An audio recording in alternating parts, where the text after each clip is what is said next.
Here in Riverside, California, off of 3rd and Chicago. Nick Rice and Jerry Ibarra join you on another Friday night. It should be an incredible football game today.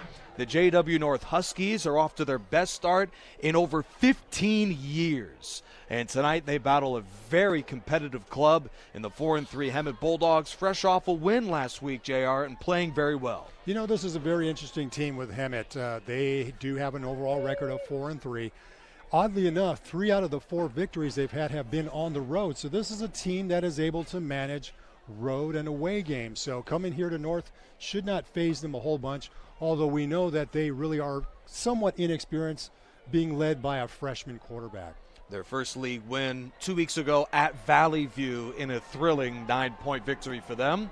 JW North 7-0 for the first time since 2006. We talked to the coaching staff, and JR, they are just in love with the sort of mentality and the character of this football team. That's one of the whole cohesive things about the Huskies, both offensively and defensively. They have really gelled well together as a squad, as a team, and it's really showed in the numbers that they've put up.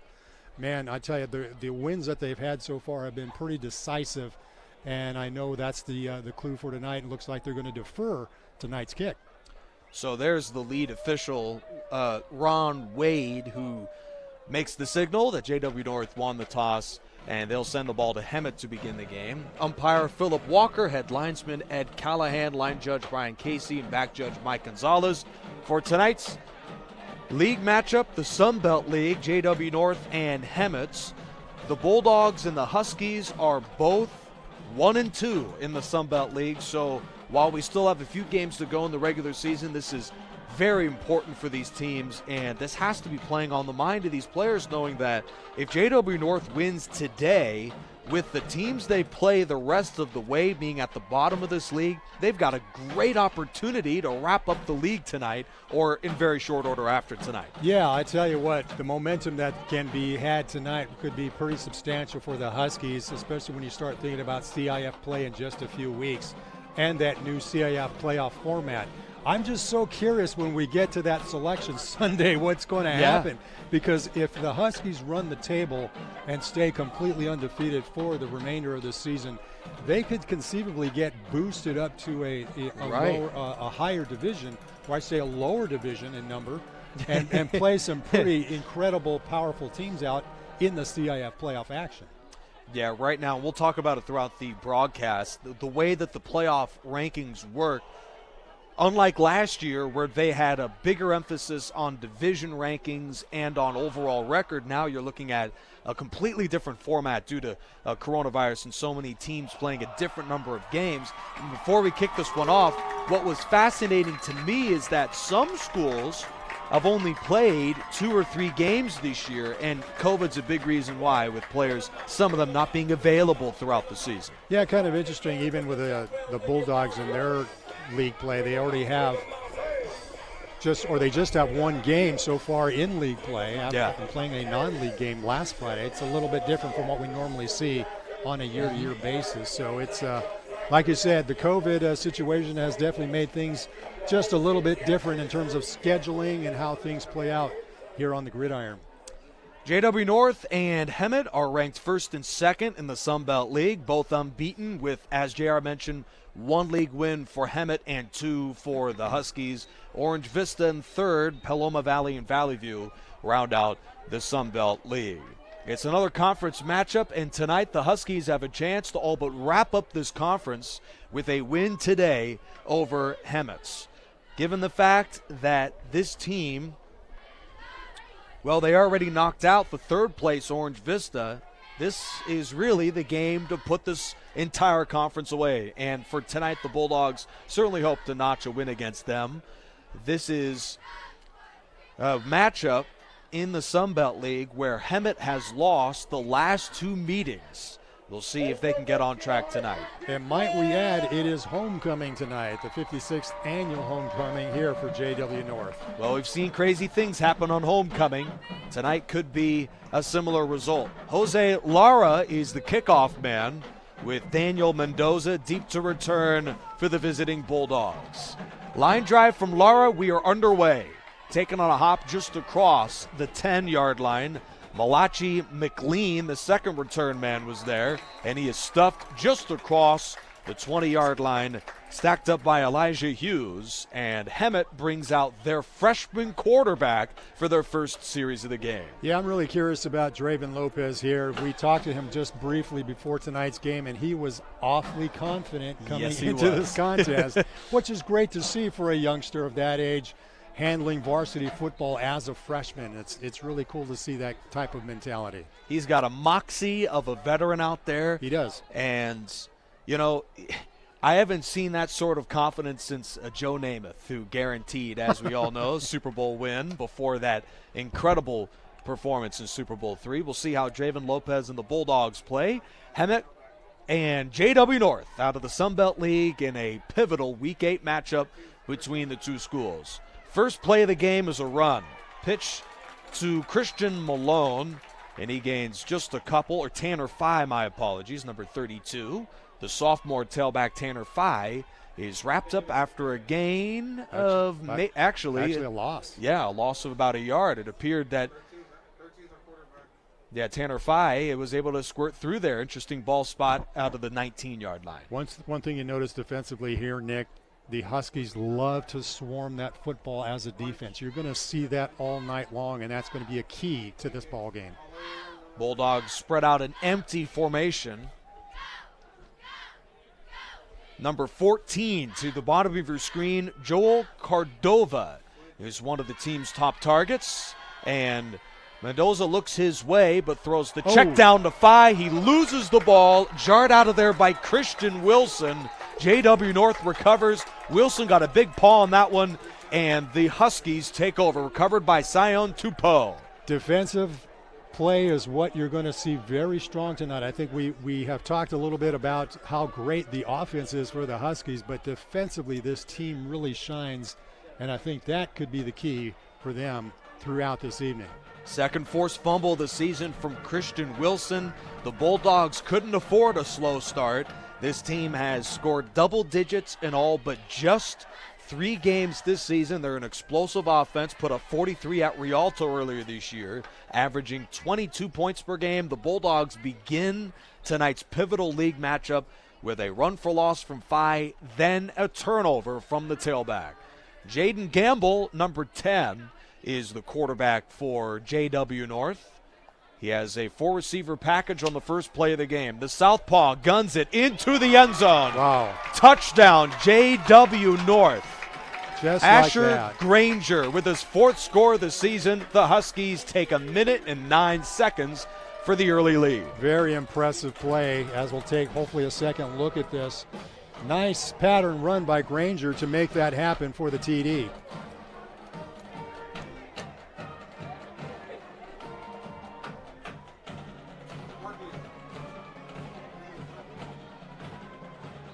Jose Lara. A great hold from Elliott, and the kick is good. 7-0 Huskies as the seniors combine for the touchdown. 17 yards, and J.W. North is in front. Very impressive way to start up tonight's ball game. As we mentioned, I think the defense has already allowed, or I should say allowed, but has created 10 turnovers this season through a mixture of both interceptions and fumble recoveries. So it's just another factor tonight as a defensive squad that they make things happen from a turnover standpoint. Yeah. And we talked before the game for J.W. North about some of the college looks that a lot of these players are getting. And you know, the coaching staff mentions that it is difficult throughout the course of the season, and it, I'm sure, makes it even more difficult now that COVID has made things a challenge for scouts and recruits to come out and look at these games. But I'm sure a lot of them are feeling like, well, maybe the size requirements aren't quite there, the speed requirements out there. But guys like Christian Wilson are making plays every game. Number 99, second play tonight, completely flips the momentum of this one with the forced fumble. Absolutely. And we'll see if the Huskies, which is really the name of the game, if guys like Christian Wilkins get more of a look at the next level. Certainly that's a next level type of play to turn around this football game. The return from number 14, Joel Cordova, and the senior wide receiver gets smothered at around the 21-yard line. The tackle from Andre Lindsay. JW North takes advantage of an early turnover from Tanner Fye as Jaden Gamble tosses now a dozen touchdown passes in the season. A terrific senior quarterback as he finds his big play man to the end zone, Arshar Granger. 7-0 for those of you just joining us on a Friday night, a crisp and cool lower 70-degree night here from Riverside. Very pleasant evening for football. Glad to have you along with us here on Riverside TV. There's the man who was the target of the first two plays of the game, number 32, Tanner Fye. He is the deep back out of the half-loaded pistol for Hemets. Victor Esquilin is the motion man. Fye on the gut run is drilled by the same man who recovered the fumble, number 47, Sion Tupou. The junior backer makes his 45th stop of the season. He's already got 2 fumble recoveries this year, including one a moment ago. A fantastic defense for JW North on full display early in the game. I think the Bulldogs just need to get themselves in some sort of rhythm right here, especially with the running game. They have the ability to kind of mix things up, and if they can just get that ground game established, that'll be a very big boost for them early here in the first quarter. The Huskies are allowing 7.5 points per game, JR. This defense, as advertised, delivers a big takeaway to begin this game. Check down to Daniel Mendoza, and that play's going nowhere again. The stop from Tupou after a gain of maybe 1 for Hemet. Yeah, that looks like maybe a yard pickup, if anything, but nice the way it formulated. It just didn't quite get where it needed to go. 3rd down and about 6 for the Bulldogs. Their first 3rd down try of the game as the offense had 2 plays and sputtered with the fumble just a moment ago. Here's the freshman Lopez, who fires a quick hitch and finds his man to the outside. The Huskies' Rohan Preston makes the stop with the leaping Joel Cordova about a yard away of the first down. Looks like the thought is to just keep the offense on the field. Let's go for it. I mean, when you're playing against a great football team, JW North ranked 1st in the city of Riverside coming in. Huskies are 7-0. This is a great opportunity to show respect for your opponent early. A 4th and 1 try at their own 30-yard line. This could be a big moment early in the game for the Bulldogs down 7. Oh, there they got it. They were able to draw them off sides. Harrison Albercelli, the senior defensive end, jumped for JW North. We'll see if this is, it appears there's no question it's offsides. Ron Wade makes the signal. 4th down conversion by default for the Bulldogs. Well, that kind of paid off from the standpoint of being able to draw the Huskies off sides. Give themselves another fresh set of downs here.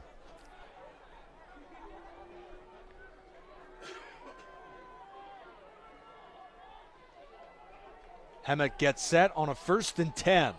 Huskies scramble on defense. They'll line up in a 4-3. Fye, gut run for about 2 on the play. Tripped up by Tupou as the Bulldogs lean heavy on the run to begin the game. And against this JW North defense, they are terrific up front. That's going to be quite the challenge tonight. Yeah, that front line for the Huskies has been quite significant throughout this season so far, and they're proving that so far tonight in this contest. 2nd and 8 for Hemets. As the Bulldogs go up against the top-ranked defense in the Sun Belt League this season, JW North. The motion man is Victor Esquilin again. Lopez throws the tunnel screen to Cordova. And there's nowhere to go again for Cordova. 3rd and 8 is upcoming for Hemet. Wow, look at the swarm as we talked about. As soon as that ball gets to one location, you will see a bunch of gold helmets right there just to make things happen, and they prove it once again. And for those of you just joining us on the City of Riverside, this is one of 2 games currently underway And we'll certainly give you updates throughout tonight of the marquee matchup played just across the way, Notre Vista and Ramona, in what should be an incredible game. Two fantastic, unbeaten teams, the Rams, and for Notre Vista, a matchup between schools that very much familiar with Pep Fernandez and Jeff Gorham, alumni of Ramona High School. So a great game just across the way. Ghazal Hassan and Jeff Gorham had the call that one. You know, it's pretty interesting to think about that. Coming into tonight, we have 3 undefeated teams out of the city of Riverside, and we'll see how that plays out as we gather towards that CIF playoff action to see who progresses where. Interesting thought that I know Jeff Gorham talked about with Pep Fernandez earlier this week. Conceivably, when you look at the River Valley League, you could conceivably have 3 teams there with Norte Vista, Hillcrest, and with Ramona actually wind up in different divisions in the playoffs. Interesting. And speaking of Notre Vista, the Braves have just scrambled in for a touchdown to tie that game with an extra point at 7 against the Rams. We'll have updates throughout the night, and of course you can also watch that game live on Riverside TV. Nick Rice and J.R. Ibarra are with you here today. Lopez pumps, and fresh off of the timeout, he's going deep, and that throw is incomplete. Excellent coverage from number 2 of the Huskies, the senior with already an interception this season. That's Elijah Hughes. 4th down for Hemet, as the Bulldogs hope to get back on track against this JW North defense. The Huskies are coming in fresh off of a drubbing at Paloma Valley earlier this year, but they did give up a season high 22 points in that game. They're only allowing 7.5 points per game this season, so the Huskies have the defense that when they are focused and when they are playing their best football, teams simply can't move the ball very efficiently at all against this club. And so far that's been the case. The Bulldogs have 1 first down via penalty to begin tonight. The return from Hassan Elliott. Oh, there's a look at one of the most electric runners in this league. Elliott down to the 45. Wow, nice return by Elliott. He was just looking for every bit of daylight to pick and choose from, and nice run back. Great field position here for the Huskies. Ryder Thomason saves a touchdown. Hassan Elliott switched his jersey number throughout the season, but that he didn't switch just his impact on every game for this offense and special teams for this club too now. Hassan Elliott is currently the number 2 back listed on the depth chart behind Venancio Micaele, but he would number 4. He's into the game right now, as is aforementioned Micaele.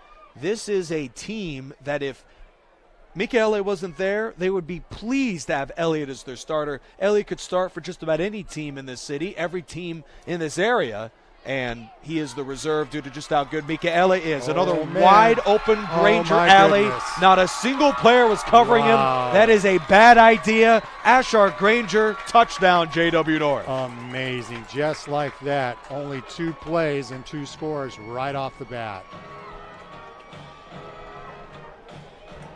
It might be a good idea to have a cover man on him. You know, it's amazing. 2 passes so far, 2 consecutive touchdowns. He has been the key guy here in tonight's ball game so far. Pretty interesting to see them go for the home run just like that, you know. And JW North jumps on him early, midway through the first quarter with the Jose Lara extra points. The Huskies lead at 13-0. PAT, no good. Oh, they missed that. So far we've only seen 2 offensive plays out of the Huskies, but they've been offensive plays that have taken things to the house. Right. Lara 15 for 16 or 15 for 17 on PATs this year. Rare miss for the senior kickoff man and PAT kicker. 13-0. It seems only the extra point is the blemish of what has been a brilliant first quarter for the Huskies. Midway through the first, it's a 13-0 lead. So far, a nice way to celebrate homecoming here in Riverside. It's a little different on homecoming nights because all week you get the attention of the different students who otherwise wouldn't care about a football game. But, hey, all of a sudden now you've got students that were vying for Homecoming King and Queen and all the different awards throughout the year.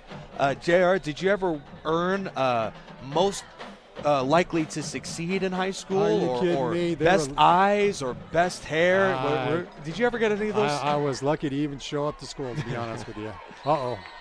Almost lost the football there, but it looks like the Bulldogs will maintain possession. Number 4, Tyler Hall, was on the return, and a good one for the Bulldogs. We'll bring it out to the 37-yard line. Maybe best dressed? Did you get that, JR? No, most likely to not show up might have been the award. Yeah. I thought I saw you on the news once about that. One of those kind of kids, just decided not to go from time to time. Interesting. Never. Let me say this: never ditched class. I never ever ditched class. I just didn't show up to school in its entirety. That's what it came down to. Class man. When you were in class, you didn't ditch. The problem was you did not ditch. I can give myself that kind of a credit. Very cool. All right. Hopefully you'll be around for this broadcast. Maybe your teacher will come in. I'm not going anyplace. Lopez on the rollout on a 1st and 10. He throws it deep, and any other time, that's Rohan Preston with a chance to bring it all the way back. Incomplete, as he had it with 2 hands. Boy, he should have had it. There's no question. We'll take a second look at this. He had both hands on the rock and unfortunately just let it slip through. You hear this all the time. There's a reason sometimes. Well, DBs don't play wide receiver. He's going to think about that one for a few plays here. Yeah. JW North, as you mentioned, 10 takeaways this season.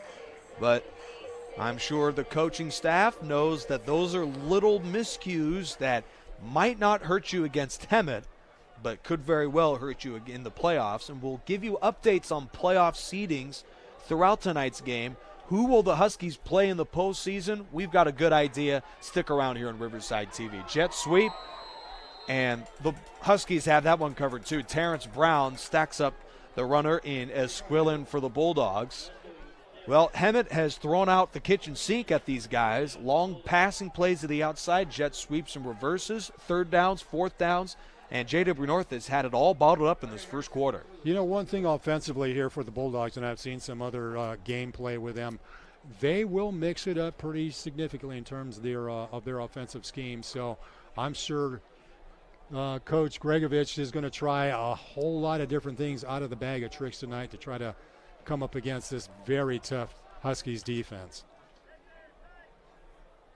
The top-ranked defense in the Sun Belt League is JW North. 3rd and 7.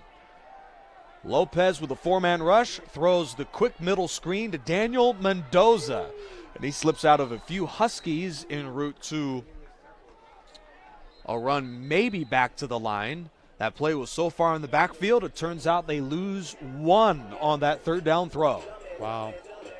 Again, got to credit the Huskies defense for really making things very difficult here for the Bulldogs.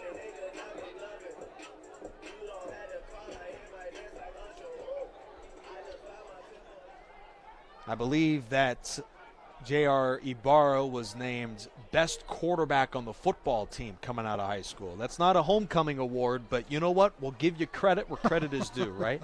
Yeah, right. Maybe if you had the confidence of a Draven Lopez, this guy, a freshman, wide-eyed at just his first year at Hemet High School, fumble from Elliott. Reese Whitney of the Bulldogs hops on top of it. Somehow, Elliott still snares it away from Whitney. Wow. JW North avoids a huge disaster. Take a look at this, Nick. He really... I thought for sure he was going to lose it. There's 12, Reese Whitney. Wow. How he didn't get that ball's beyond me, JR. Man, I tell you what, he really was fighting for that rock, and fortunately for the Huskies, that could have been a huge setback there. No. Well, the Bulldogs defense has had a few setbacks with big plays from Granger. I mean, with the way that combo is going, they may as well try it again. Granger is to the bottom of your screen as the wide receiver. Elliott is the motion man. Gamble looks towards Granger but throws the slant off the hands of Damian Alala, number 7, incomplete. First incomplete of the night. We were expecting a touchdown. Yeah. So we'll just get right into it. Draven Lopez tells us before the game, we're going to win. And that sort of confidence is just incredible because, I don't know about you, JR. I did not have that confidence in high school. Not. I didn't have that confidence in college either. Same here. But his dad played football and baseball at Hemet High School, so maybe that's the sort of confidence that's instilled. Venancio Michele, number 30, is a load to bring down. There he goes, chased from behind by Pickert, and he's out of bounds inside the 30. Nice pickup by CO. He's what you would expect every time he gets the rock. Already on the season, he has, in the neighborhood of 732 yards total. So Incredible. he averages just about 100 yards per game, just about 10 yards per carry.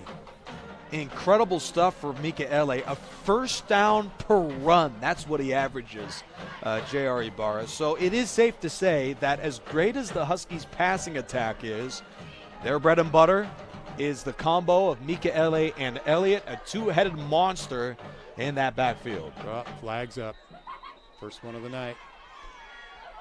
Well, certainly don't get it mistaken. This incredible band, one of the best high school bands in Southern California, is not to be mistaken for the Marching Tigers. Make sure to join our broadcast tomorrow night, 6 p.m. Pacific, as Riverside College debuts their league home schedule with a National Central matchup against the Palomar College Comets. That's coming up tomorrow at 6 right here on Riverside TV. Nick Rice and Jeff Gorham on that one. Should be a good one. The Tigers and the Comets out of the National Central League. Actually, our second penalty tonight, so that's 2 offside penalties that we've seen, one for each ball club. Good catch there, JR. In the red zone, here's Michele again. He's to the 10, one to beat at the 5, and he just gets the shoe tops pulled under him. Joel Cordova saves a touchdown. Man, you see the power and strength by Michele in terms of how he runs the football. We'll look for daylight, look at people missing him. Another miss, well, not a completely miss, but the strength on his running capabilities shows why he is such a great standout running back. He is blowing away the league lead in touchdown runs with 12 as a part-time running back. Elliott has another 7. We'll see if Michele can find the end zone again. It's a 1st and goal. He releases. Gamble throws. Wow. Nearly picked off by the leaking J.J. Pickert, number 99, intended for number 7, Damian Alala in the end zone. Late in the first quarter, Huskies score on 2 long balls from Jaden Gamble to Ashar Granger. Missed extra point from Lara just a moment ago. 13-0 on homecoming Friday in mid-October. As Gazal and Jeff Gorham love to say, on the corner of 3rd and Chicago. Not to be mistaken, we're nowhere near Chicago here in Riverside, California. Chicago's a little colder this time of year, Just slightly. Granger motions to the left. Elliott is the deep back out of the pistol formation. Elliott slips through and spins with ease. It's his 8th touchdown of the season. J.W. North brushes off the Hemet defense en route to 3 touchdown drives in the first quarter and a 19-0 lead. What's interesting is to see the different tools they have in the toolbox here, and Elliott being another key factor offensively here for the Huskies. Incredible blocking up front by that Huskies line. En route to the touchdown. And now Lara checks in for the extra point. Elliott, who just scored, will place hold for J.W. North. Lara 1 for 2 today. He makes that one. Just 2 PAT misses this season for him. Huskies late in the first quarter lead Hemet 20-0.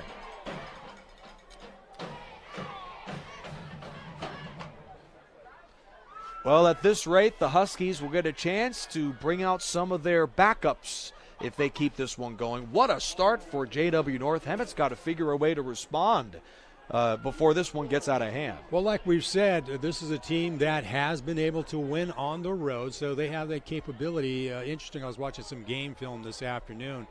In their game against Rialto, they were actually losing early in the first quarter by a score of 15-0. They actually came back to win that football game. And they have the ability to do that. But as we mentioned before, this is a very young ball club, still learning the ropes here. So that is kind of the Achilles heel here for the Bulldogs.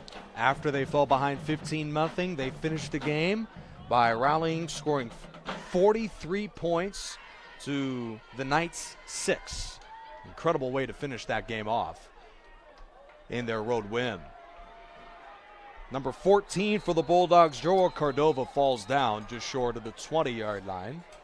So Hemet comes in 36 miles up the road from the 60 East and Gilman Springs South to get from here down there. So the Bulldogs took a nice hour and 15-minute drive up the road here to Riverside, California. And those bus rides, I'm sure you loved those bus rides back when you were a high-level high school football quarterback there, yeah. J.R. Ibarra. Yeah, that's right. Those bus rides are a way to either bring a team together, or sometimes, it can be a way to exhaust the team if you're not focused or prepared. And that's the case for any team in the Sun Belt League. And right now the Bulldogs come out, and I'm sure they have to be a little disappointed about the way that this game has panned out tonight. Maurice Scott on the jet sweep loses the ball with a flag, and one of the Huskies, the diving Terrence Brown, missed it. Bulldogs should take over, but this flag appears to be on Hemet. There you see another example of the Huskies trying to create the turnover. And it looks like we got Scott was on the run. A terrific play from Leo Tupou, number 45. So this will go against the Dogs. Huskies have been opportunistic early. And as mentioned during the pregame, when you look at the standings in the Sun Belt League, if JW North wins, they would have 2 games left to go in the season, and they would be up a game and a half on Orange Vista. So because they have the 1-game lead and the tiebreaker because they beat them head-to-head 20-10 at Orange Vista 2 weeks ago. So JW North, they control their own destiny for the rest of the season if they win tonight. Yeah, this can really put a significant damper on any other team to try to come up and challenge these Huskies. So now they would essentially clinch the league and also a playoff spot, and then I'm sure they would be looking at different playoff scenarios. And the playoffs are different this year, so now you have a situation where 16 teams are categorized in each division based on, if I'm not mistaken, Cal Prep rankings. Does that sound right, JR? I believe so. It's a combination of different factors that Yep. they're putting into the mix that, like I say, that Selection Sunday will be quite interesting to see who winds up where, because I think you also base it on strength of schedule in some instances as well, too. So it'll be pretty interesting to see how that unfolds. Bootleg for Lopez, and he takes a shot. Wow, he was there. Yeah, overshoots number 14, Joel Cordova. Right now, based on all of our rankings, and by the way, these aren't the, I'm sure there's other factors that are Riverside Power going into rankings it. here. But JW North is ranked first in the city, and they would be placed in Division 4 in the entire CIF for the state of California. And their round 1 features quite a few schools. Just a couple to bring out notable schools such as Chino Hills, Chaparral out of Temecula, El Medina out of Orange, Jurupa Hills, Oaks Christian out of Westlake Village. That is a very prominent school to go along with Beaumont, El Toro, Tustin, Rio Mesa, Orange, and Palos Verdes. I'm bringing up these schools because those are the schools as of right now that are sitting in their Division 4 bracket. Plenty of footballs left to be played, JR, but as we are midway through league season, we can start looking at some of these schools saying JW North, if they take care of business, will be playing one of those guys to begin the playoffs.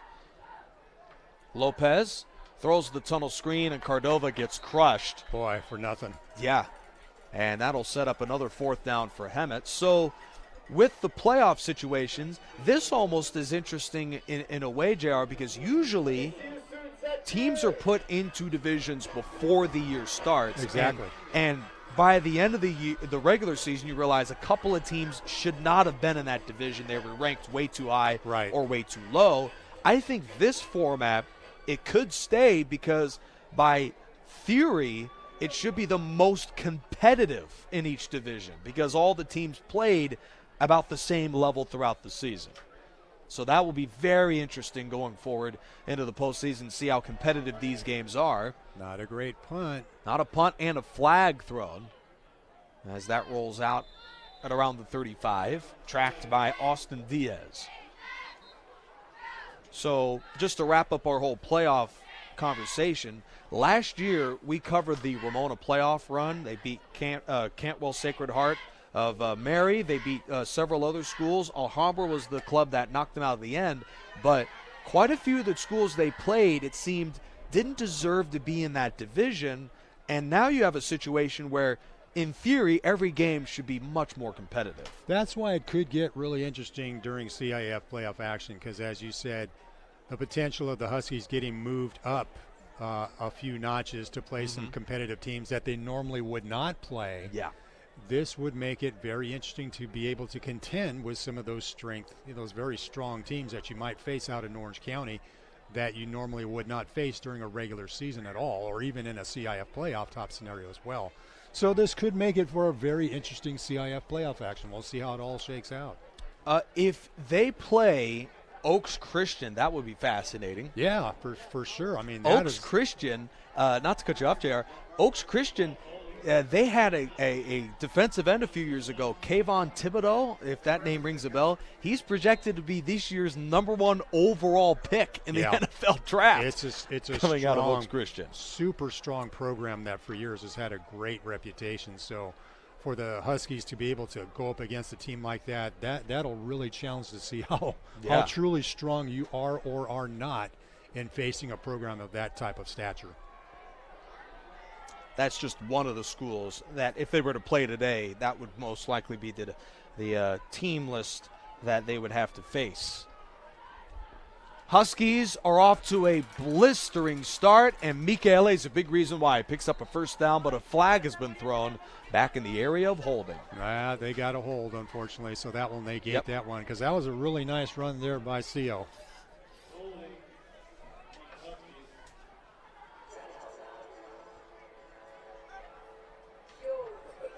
Well, the average score of these Huskies games this season, and this is against everybody, not just league opponents, is 32 to 7.5. So the Huskies aren't just playing well tonight. They have played very well all season.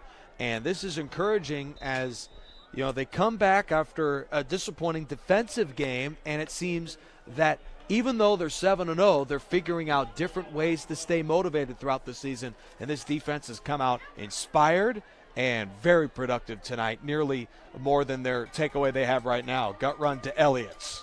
And he is dragged down across the 25 by Daniel Mendoza as they gain all the penalty yardage back by Elliott's. Yeah, nice gain by Elliott to pick up that yardage and make up that deficit from that penalty. 13 on the play, and he breaks a couple tackles. Number 15, Daniel Mendoza, was the man who drags him down. A 2nd and long 6. This could be the final play of the first quarter for JW North. Gamble looks left. There's Granger at the 15. He makes a man miss and is down to the 10. That'll get another first down here for the Huskies. A great move from Granger. He comes into this game top 5 in the league in catches, yards, and now touchdowns with 5, including 2 tonight. He is a 6'3", 175-pound senior. And for Ashar Granger, one of a host of Huskies with looks in the NCAA. And you certainly hope that he can transition to the next level. He certainly appears to have the size and the strength to make it in Division I play. Granger, as we see, with a brilliant play to the outside. Granger closes the first quarter with a check down to Michele. He shakes one tackle and gets leveled inside the 5. A flag is thrown, the hit from Tanner Fye. Not too often you see Michele falling backwards like he did there. That is not too common when you see CO run the football. He's able to run over his opponents in most cases, but it looks like we may have a penalty go against the Huskies here. Ooh. Tanner Fye, great hit on that one. And nevertheless, they'll sort this one out as the first quarters come to a close. JR, what were your thoughts of a Huskies team that looks ready to play tonight? Well, that's the thing. They are a well-coached football team, and it's the reason why they certainly stand at that 7-0 record. We've seen, again, I'm so impressed with the defense, with the game film that I saw before coming into tonight's contest. That was the thing that really stood out about the Huskies, was not just offensively, but defensively. This is a team with such a strong defense that is the type of mentality that can take you deep into CAF here. And with what they've proven tonight so far, it just shows and substantiates why they're leading the league. One thing that stands out to me, J.R. Ibarra watched his game film. Make sure all of you know that, all right? By the way, quick score update out of the other game. Currently underway on Riverside TV. Notre Vista is up on Ramona 12-7, but the Rams have driven into the red zone. And that game is just midway through the first quarter. Your wow is about the score. My wow is about how long that first quarter is taking. Yeah, but I'm not that I was expecting Norte Vista to trail in this game, but the fact that they're so far leading in this contest. Yeah. As we're taking a look at some of their highlights, it looks like a fumble recovery here. Yeah, for the by Braves. Notre Vista. Wow. That's one thing that Jeff Gorham, I know, in talking to Ken Batdorf earlier this week, he really brought up the point that defensively the Braves maybe have been a little underrated, and tonight it looks like they're really flexing their muscles on the defensive side of the football. Yeah, and if Ramona has the sort of comeback skills of a Hemet, that may be a long game. We'll see. As we mentioned, Hemet with one of the great comebacks of the season, down 15-0 at Rialto earlier this year. Gamble hands. Mikaele runs off one Bulldog and is down to the 9. The tackle from Mendoza, but there's another example of the sort of athleticism of this guy. He's a 200-pounder, but also has the sort of quickness with his feet where he still puts the defense in a bad position. He's really bulked up. When we first saw him as a freshman, I believe he was weighing at about 175, 180 or so, and he's gained about 20 pounds, and he looks it, and he's a pretty solid kid. That's why with his speed, if he can't get around you, he will go through you. And I'm sure a lot of these guys who haven't exactly experienced the whole weightlifting regimen and the training regimen that these players go through throughout the offseason, they may wonder, what's the big deal? Just eat more cheeseburgers to gain your 25 pounds. It's not quite that simple, because you also have to have the sort of body weight composition. As that gamble throws incomplete, you have to have the sort of composition where your body can withstand the sort of punishment that a player goes through every game in practice. It is very easy to lose weight, ironically, in football, because you're burning so many calories during every practice. Exactly. Well, I still remember one play as a freshman, CO running through a couple of defenders as I was down covering on the sidelines, and it was so impressive to see him just as a freshman already establishing himself as such a great athlete. And by the way, those cafeteria cheeseburgers do get a little old after a while. Yes, they do. I must say. So, third down for JW North with Mikaele in the backfield. They face a goal to go as we are just underway in the second quarter. Another flag. And that goal to go may be a bit harder with the false start.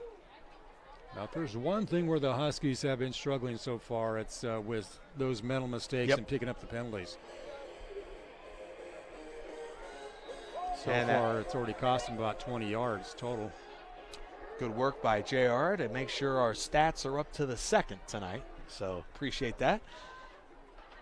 A third and goal from the 15. They just delivered on a goal to go from the 17 from Gamble to Granger a moment ago. Granger's to the bottom of your screen as the far receiver. Gamble guns it into the end zone. Damian Alala's got it for a JW North touchdown. Nice toss. And, boy, you got to give credit to Alala for really getting open and just making himself just not even close to his defender. Now rev up the band again as the Huskies have celebrated with 4 touchdowns in 14 minutes.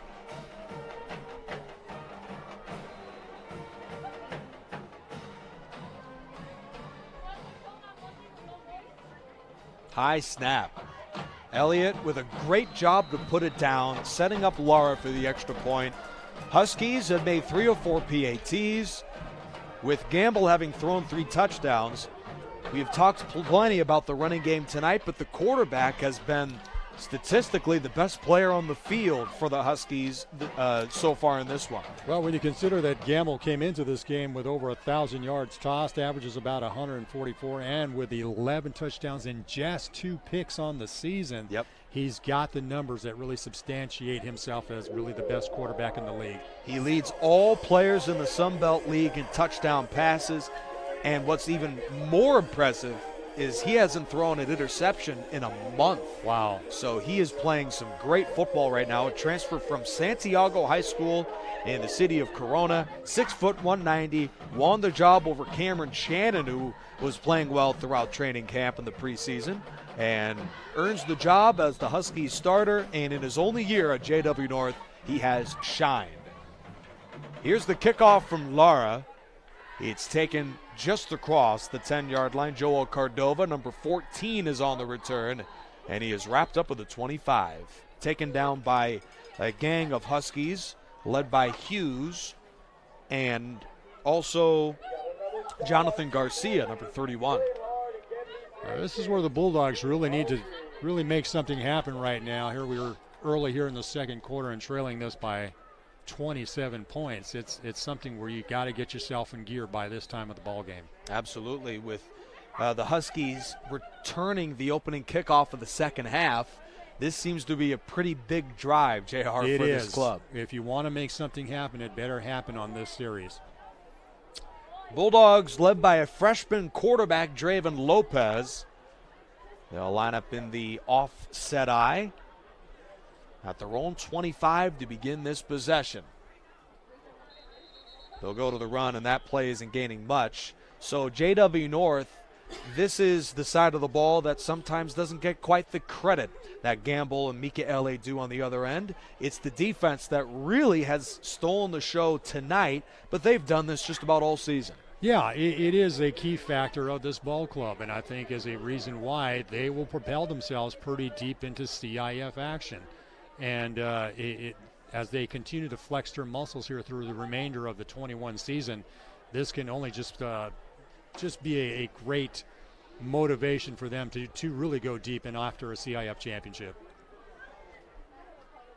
And the Huskies are, with a win, in position to all but clinch a league title and a playoff berth. Number 3, Daniel Mendoza, was on that run just a yard away from the first down. So this defense has given up 8, 6, 0, 6, 7, 10, and then last week 22 points this season. So offenses the entire year are having a very tough time against this club. And to think, with the offense scoring so fast, the defense is on the field for long enough for the offenses to score, but it hasn't been the case. After the Mendoza run of 8, Hemet breaks the huddle facing a 3rd and 1. Huskies set up in the nickel package, and Tupou creeps up as linebacker, ready for the blitz. They'll run a quarterback sneak on that 3rd down and 1. Lopez crawls across. He's not a very big guy. He just got himself a nice little push and effort there by his backfield. But I think he picked up the first down. Hard to see where exactly he was at the end of that run. There's Lopez, who was running to the end zone. That's a 2-yard pickup and a first down. Yeah, they spotted just enough for him to pick up that first down. But like we said, he's not a big kid, but he's got definitely a lot of heart to make things happen. He beat Tyler Hall and Dylan Artado for the starting quarterback job. He is a freshman. Draven Lopez, number 13, and is at the helm for this offense. Down early, searching for a play to spark this club. The 2 receivers are to the top of your screen, Maurice Scott, and at the bottom, Joel Cardova. Number 3, Daniel Mendoza, is the deep back. J.J. Piekert is at fullback for this club on 1st and 10. Handoff to Mendoza. Flag is thrown as he breaks a Brown tackle. Wow. And slips through Wilson. Still on his feet. And keeps running through Huskies contact. Finally dropped by Preston. It's a first down with a flag thrown. Yet again, it's going to come back. It's a hold. Wow, that's a shame. That is such a shame. Very nice run. Going to get negated by the holding call.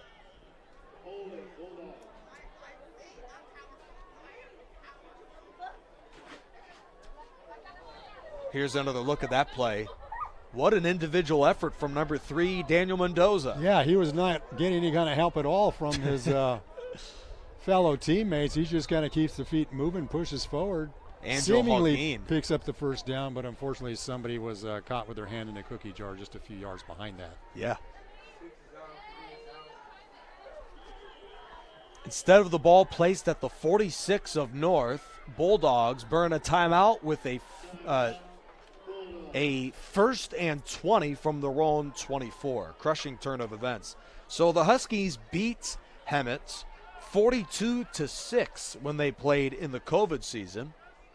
The COVID season. Yes, the COVID season. Yeah, that was a season we don't even want to remember, right? Yeah, well, you know what? It was great that the kids at least had 5 games to work with here in the springtime. Yeah. Especially for the seniors that unfortunately would have gotten cheated. That's another interesting tidbit to bring up. Well, the Huskies used that COVID season to really develop this program. They finished 3-2 in that COVID year, and they played 2 league opponents, Valley View and Notre Dame.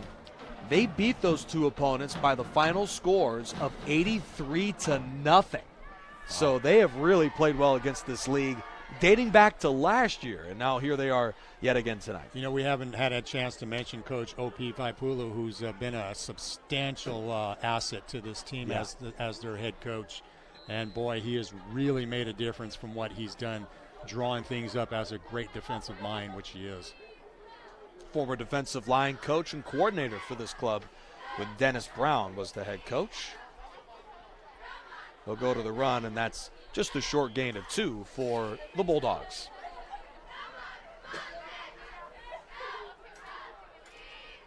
Coach Opie is no stranger to Riverside athletics and football, being a graduate of Pauley High School. In fact, his dad and his uncles were also graduates and players on the Pauley Bears team as well. So this is a team that is well established within the city of Riverside. Great to see him here along the sidelines here coaching for the Huskies.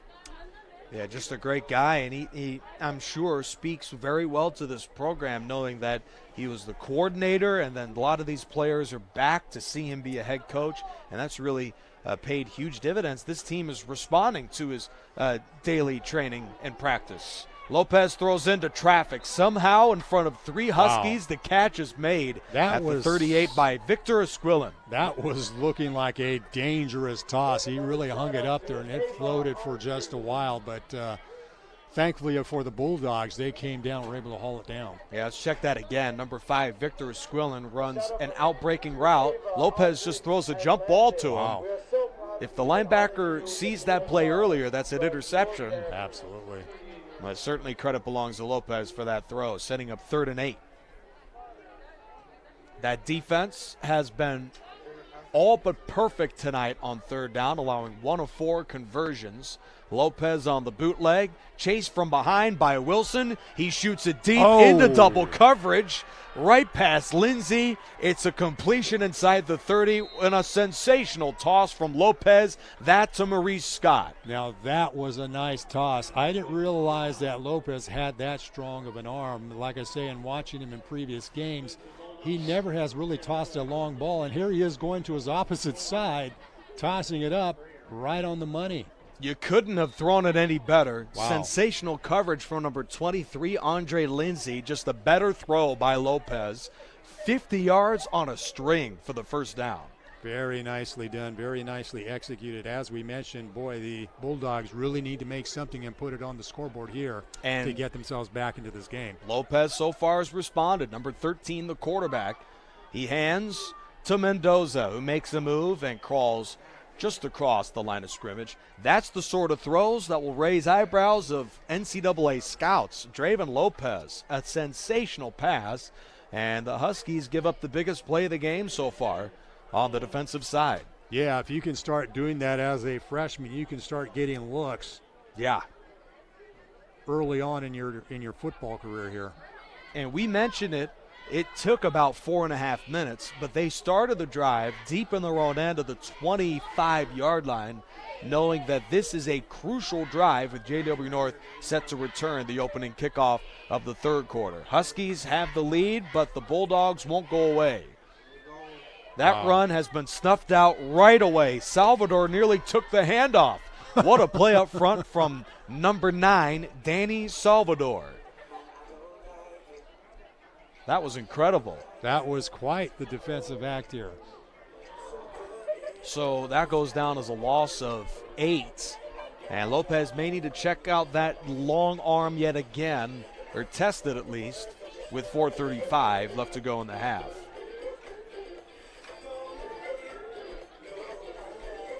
Third and 16. They need the 11 for the first down, a long 3rd and 15. In fact, and they'll set up in a half-loaded pistol with Hall as one of the wide receivers, joined at the bottom by Joel Cardova, number 14. Lopez looks his way initially, lobs it back shoulder over Brown. Did he get it? And Scott reels it in again inside the 5. Almost the exact same of what we saw just a couple plays ago. Backpedaling and comes up with the rock. Wow. I mean, the throw is great, but maybe even a better catch on the back shoulder by Maurice Scott. Nicely done. Look at that, keeping the feet in bounds as well. Terrence Brown, number 5, with blanket coverage on the outside, put the receiver in a unenviable position to have to turn around and make the grab off of the shoe tops, and he did it.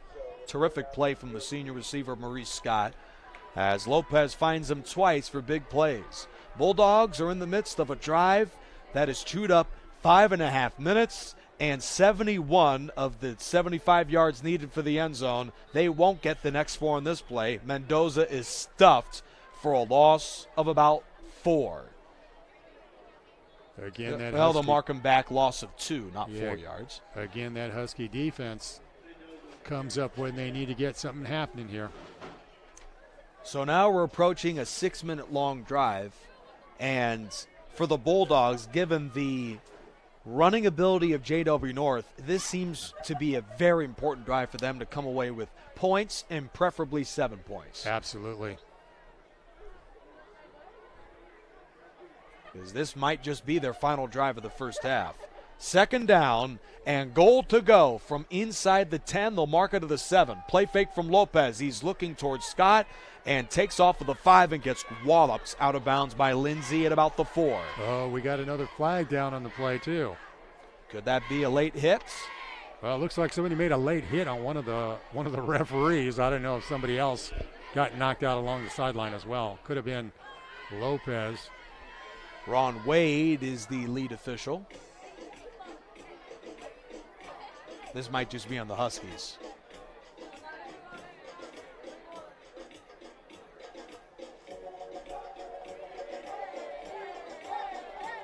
It appears to be so, as they'll put it half distance to the goal. It didn't seem to be a malicious hit from Lindsay. I mean, a hard hit towards the sideline. Yeah, I guess they were just far enough out of bounds to make it come up with a flag. That might be one of those things. If he was a running back, he probably doesn't get that penalty. But Lopez is a quarterback. There's a little different rules sometimes for quarterbacks, is there, JR? Yeah, I think so. Well, they're going to take a timeout and kind of talk things over. In fact, I think Coach OP wanted to take the timeout. This is a nice Seems drive. to be a generous spot. Half the distance. He appeared to be out of bounds of the 4. They're moving the ball to the 1-yard line. Let's check that one out again. Let's see exactly what happens. So number 23, Lindsay is the one who hits him at the 4. Don't see that being as a late hit unless they're going to call him for targeting. But even if it was, the ball should be put at the 2. Yeah. So it's like a double penalty on a JW North. Of course, we don't know. Maybe after that replay, maybe another Husky comes in and hits somebody else. I don't know. Well, like I say, I saw one of the referees go down. I don't know if he just took out the flag and said, hey, I'll penalize somebody because they knocked me to the turf here. Yeah, I wanted to go on my Saturday morning run. Can't do that anymore. But as we were saying, this is a very nice drive here by the Bulldogs. This is exactly what they need to do to try to generate some momentum here in this football game, especially when you're trailing by 27 points here in the first half. It's easy to glorify the first half of the Huskies, but right now the most impressive performance in this quarter has to be the throwing from Draven Lopez. Number 13 for the Bulldogs, wearing the red numerals and the white jerseys. And he draws a penalty on the Huskies' Andre Lindsay, setting up 1st and goal after the penalty at the 1. Pitch to Daniel Mendoza of the Bulldogs. He's in. Touchdown, Hemet High School. The Bulldogs are right back in the game as they go 75 yards over 6.5 minutes. Hemet scores its first points of the game. Very impressive and nice mix of play calling for the Bulldogs. They had a nice mix of being able to toss the football as well as running it fairly effectively. Had a few miscues along the way, but this is a very nice way to head your way into the locker room and hopefully gather things up for the second half. Hemet is unbeaten on the road this year with resounding wins in away games against Rialto and Valley View. They also beat Adelanto in their place earlier this season and showed some poise after the slow start. They came out of the buses. It seemed some of their defensive sets, letting guys run wide open downfield, hurt them in the first quarter. They respond to the second. With the drive of the day, the extra point is good, and the Huskies' lead has been cut to 27-7 with 2:33 to go in the half. Well, you got to credit the great receptions by Maurice Scott to make things happen just on 2 receptions. He already has about 75 yards on the evening. Let's check out the touchdown run from number 3, Daniel Mendoza. There he is with great blocking at the outside. Number 99, J.D. Piekert, he somehow was able to block 3 players on the same play. Well, when the Huskies have 3 guys cut by 1, I'd say that's numbers in favor of the Bulldogs on that touchdown. Yeah, that's where it all happens in the trenches there. If your O-line can make things happen, as they really did during that series, we'll see what happens as we hit ourselves to the locker room in just a couple of minutes, and if they can gather things back up for the second half. So the Bulldogs, as mentioned, they come in 4-3 this year and unbeaten out of the Sun Belt League. This is an important game for them. We talked ad nauseum before the broadcast about, hey, if JW North wins tonight, they basically lock up the league. How about the Bulldogs? If they win, they take first place by a half game with the tiebreaker for JW North, and then they would control things, even though, of course, they still have a visit to Orange Vista, and a lot can change in that game. So the Bulldogs could take first with a win, but JW North can take a huge lead with a win themselves. So those are the implications going into tonight. As that kickoff soars out of bounds, that sets up great field position.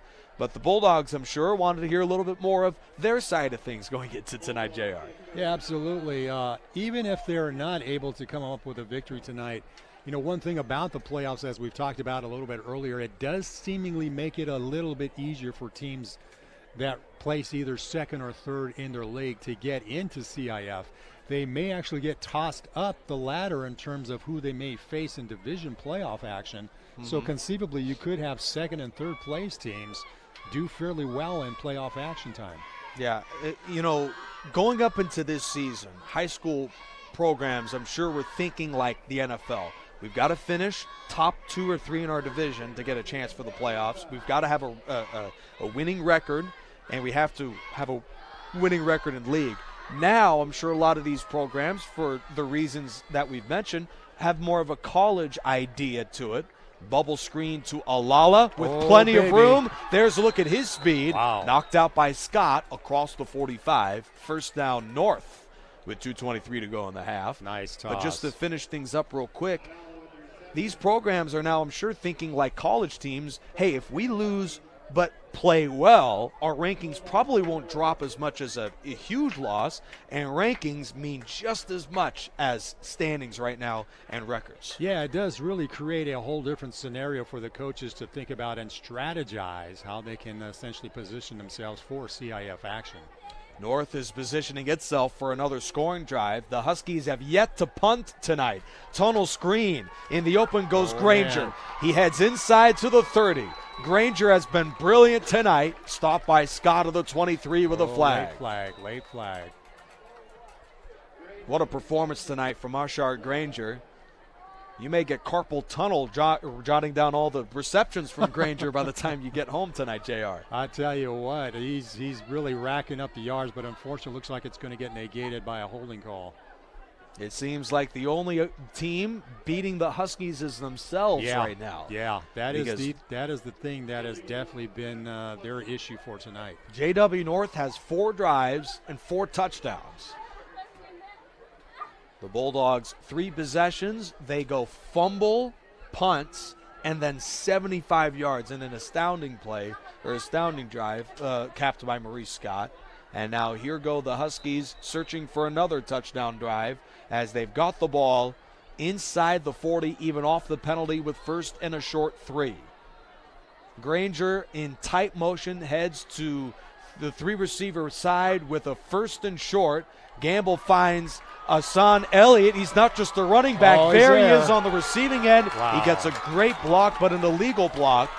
Elliott's touchdown will be wiped off. Oh, baby, another flag. See, this is, again, the issues mentally here for the Huskies. That's going to shoot themselves in the foot.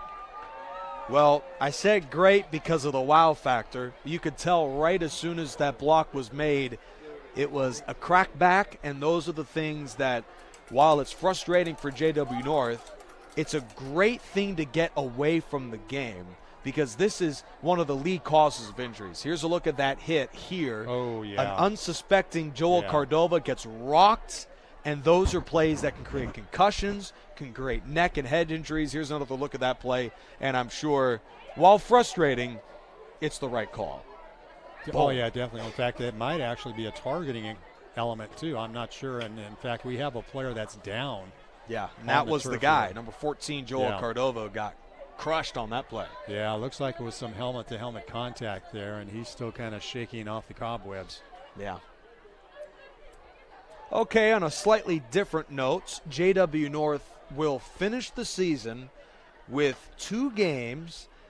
Yes, they've got a non-league game to close it out. That's interesting at Rancho Verde. But they also, next week, Riverside TV will have the broadcast for you as Cardova is able to get back on his feet here. They battle the 0-7 Valley View Eagles. So the Huskies, I'm sure, are aware that they take care of business tonight, and they've got a relatively easy, or rather on paper, easy final 2 games. Yeah, it could very conceivably run the table here for the rest of the season. So I'm sure they have that somewhat in the back of their minds. Although as coaches go, they don't want their players to think about those type of future scenarios. But you got to believe that they are thinking about that whole aspect, that the rest of their schedule is very favorable towards them coming up with consecutive victories here. Yeah, Eagles have struggled in a big way this season. 0-7, and their average score this year, I just want to get this right, their average score in the 2021 season is 43-6. Ooh. Every game, that is the way that they're getting beaten this year. So it's pretty bad. That's painful. It's pretty bad, 43-6. Granger already has 2 touchdowns tonight. He was the motion man, leaks out to the left. Granger isn't looking his way. He fires to the end zone and overshoots. Elliott was there deep, but also Alalo was in the area. And with 1:43 to go in the half, the Huskies, who have flexed their rushing excellence, the muscles in the first quarter with Mika Ele and Elliott. JW North is, even though they're averaging more rushing yards this season, they've got a very productive passing attack led by Jaden Gamble. Yeah, I think in some ways you kind of wonder if they're really testing that out tonight. Yeah. In terms of thinking about CIF playoff action to really substantiate that passing game. Because having that nice balance will be an effective way to move yourself deep into the playoffs. Absolutely. Mika Ele, the running back, is in on the block. Throw to Elliott on the hash of the 25. And he dances to about the 20, taken down by Piekert and a gang of Bulldogs alongside Tanner Fye as they're just inside the red zone. JR, you mentioned the balance. The Baltimore Ravens had this problem a few years ago. Lamar Jackson was so dynamic and the running game was so productive. First team in NFL history to average 200 yards passing and rushing in a season.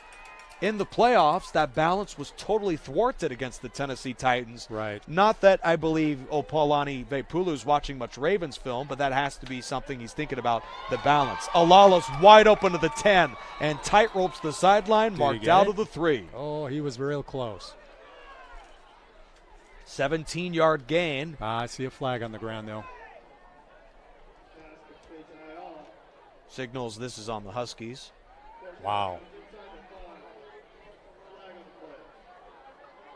Let's look if Alala was inbounds. Yeah. I don't know. That was really fast to me. Looked close, but it Another doesn't matter anyways. Yeah, it gets negated. This is where the Huskies really have to get a little bit more discipline here. Right. Let's check this one out again. Alala towards the sideline, sporting the pink towel. Breast Cancer Awareness Month. Yeah, that left foot was out. Yeah, he's out. Great job by our officials tonight. Absolutely. Led by Ron Wade, Philip Walker, Ed Callahan, Brian Casey, Mike Gonzalez. As well as our camera and tech crew. Yeah. Catching that action. Award-winning on Absolutely. Riverside TV. Award-winning Riverside TV. Does it again. So the Huskies have yet to attempt a field goal this season. Isn't that amazing? One of the few teams left having yet to try it. Early movements. Oh, man, another flag. Number 1, Jeremiah Calhoun, who has been very quiet tonight. Wow. Was the early mover for JW North. The Huskies are led by number 11, Ashar Granger at receiver. But all of a sudden, they figured something out this year.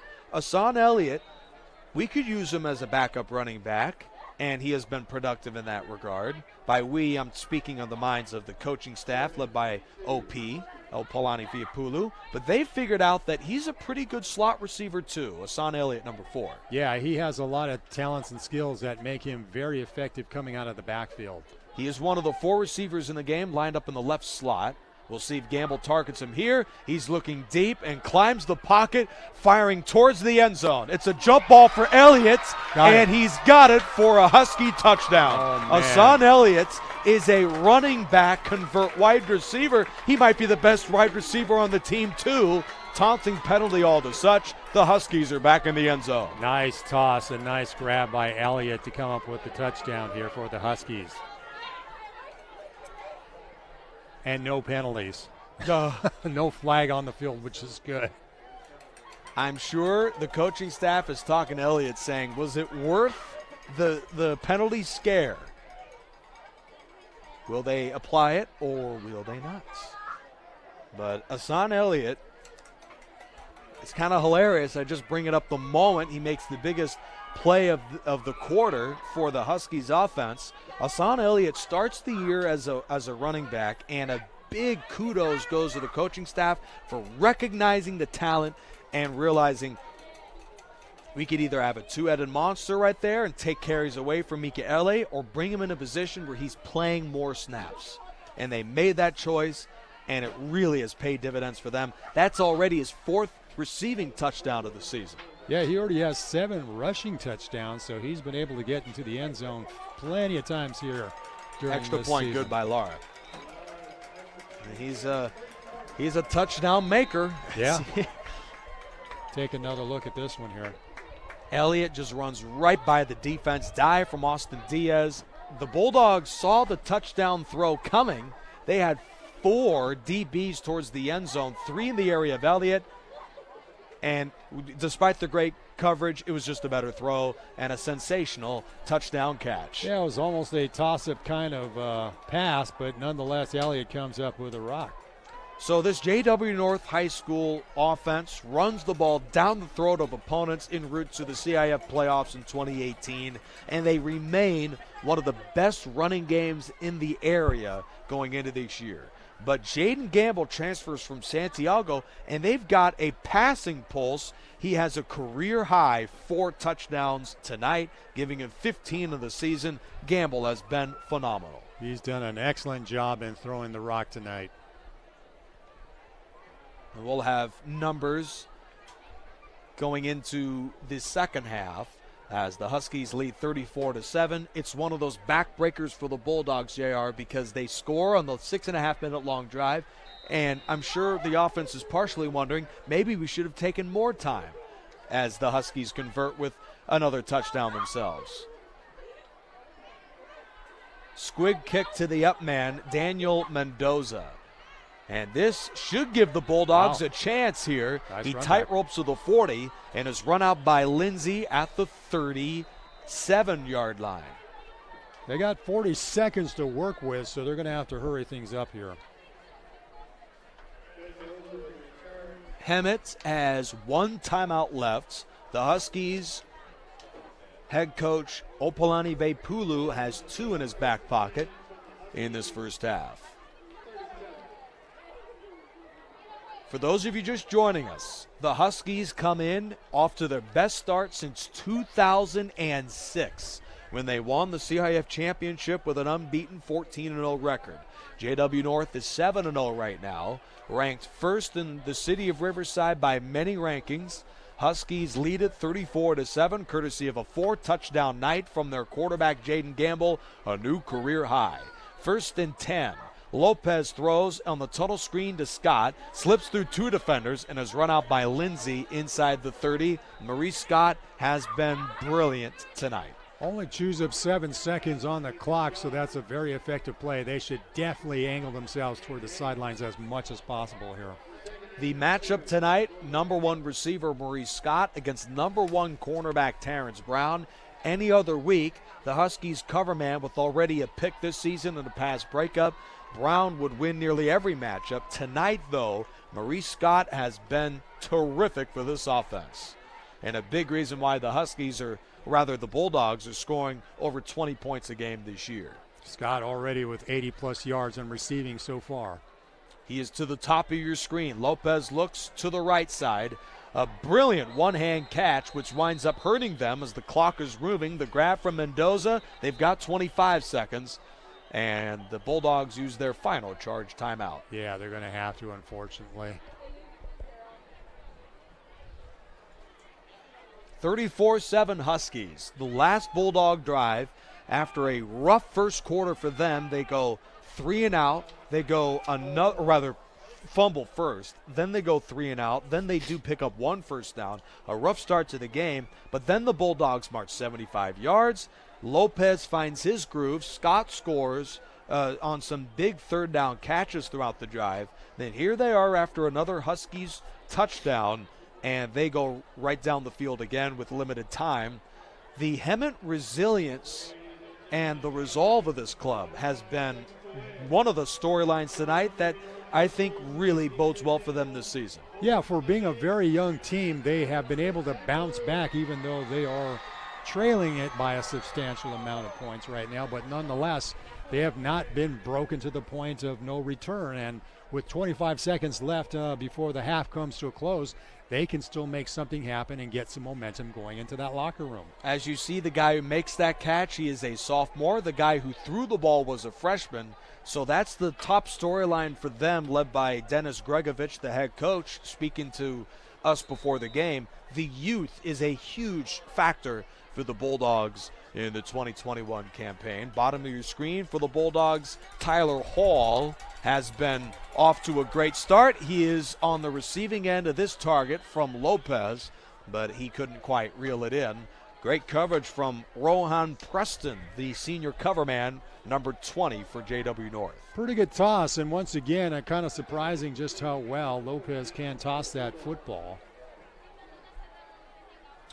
Meanwhile, for the Bulldogs, their field goal kicking hasn't quite been as productive this season. Not at all. So for Hemet, on a fourth down, they will avert the 48-yard try. Lopez in the offense stays out there to go for it. Yeah, I'm not surprised at this at all. I know in their game against Rialto, even the point afters were not done with a kick. They tried 2-point conversions on every time they scored. And this is a little farther than a two-pointer. 4th and 4, they'll go for it, led by Lopez, who chucks it deep for Scott. Plenty of contact. There's Brown, who commits the pass interference. Yeah, that's actually a pretty good call. Brown was turned around on the play, and that should net them a 15-yard boost in field position. Wow. From the 31-yard line to the 16, giving Hemet a great chance here with 16 seconds left in the half. Let's look at that play again. Already the 8th flag here for the Huskies so far in this first half. Pressure from Wilson. There's Terrence Brown. He never looked back for the football. Yeah, that is a good call. A rough night for Terrence Brown, who has played well this season. This really has been a great challenge for him because Maurice Scott has been terrific this season, and he comes with maybe his best half in a game all year. Given the competition, the Huskies are giving up just a touchdown a game this season, and Scott is having a coming out party. Number 1 for Hemet. Okay, so they're bringing the football back, though. Yeah, I was thinking the 16. So they have the football there. Maybe they were looking at too much NFL film. I think so. Yeah, the pass interference is 15 yards. We've got all the rules for you live on Riverside TV. 16 seconds left. The 3 receivers are Maurice Scott, Victor Esquilin, and Tyler Hall. Hall is to the bottom of your screen wearing number 4. Lopez looks to his left. Miscommunication past the reach of Esquilin, leaving them 12 seconds. Yeah, boy, he was not even looking at his quarterback, so bad choice of play here, but they do have 12 seconds to work with, so maybe a couple of plays left here. Well, if I were Hemet, I would just take a few shots at the end zone. Yeah, absolutely. Even if you get out of bounds, it doesn't seem that the cost benefit is even worth the risk. 12 seconds. Bulldogs will kick off to Hemet, or rather to JW North. Not to themselves. They'll kick off to JW North to begin the second half. Lopez, number 13, the quarterback for this club, is just a freshman. He's been terrific. He checks it down to Fye, who cuts back inbounds. Why did he What is he doing? Why did he not go towards those sidelines? That was a really miscue. The end of the first half. Boy, just not good time management and just not good thinking, unfortunately. He is another sophomore, and with the tackle, the first half is over. Huskies lead the Bulldogs 34-7. And while the finish of that drive was anticlimactic, Draven Lopez, the freshman quarterback for Hemet, in a quarterback duel, has thrown for over 150 yards. And while the Huskies' Jaden Gamble has the 4 touchdown passes to lift this club in front, both signal callers have been excellent tonight. Yeah. I think you've summed it up pretty correctly. It has been a quarterback duel so far, in spite of the fact that the scoreboard is just a little bit lopsided as we head into halftime. And JW North will receive the opening kickoff of the third quarter. We'll be back for more, along with numbers of this game. We'll look around the league.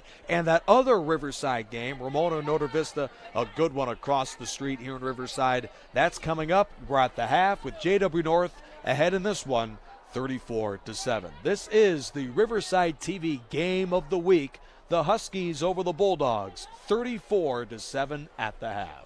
We'll be back in just a few minutes.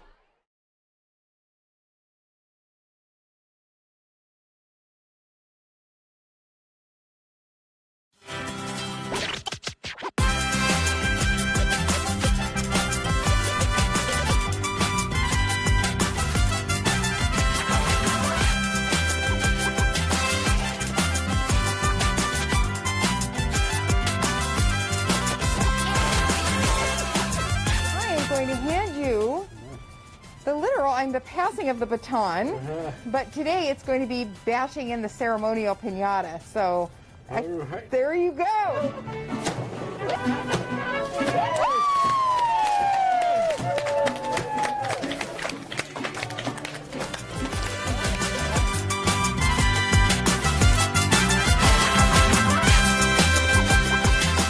Transformation. And this gallery is just right next to the Zocalo. It is a center of activities. It has museum shop, it has cafe, you have gathering space, learning space. So these will be all fluid between the art in the gallery and the activity of the people indoor and outdoor. As we go along this path, I am fully convinced that this museum and the Center for Chicano Art and Culture was meant to be, and it was meant to be here in Riverside and the Inland Empire. It is beyond my wildest dreams of what we could do with this building, and we hope we can bring honor and glory to a long tradition of historic buildings here in Riverside, California.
Engine 1 AMR, respond with RPD for a traffic accident with injuries.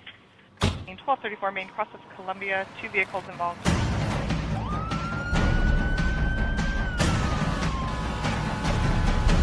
Each year, the Riverside City Fire Department responds to 40,000 emergency calls. 431. And the men and women of the Riverside Police Department drive Code 3 every day.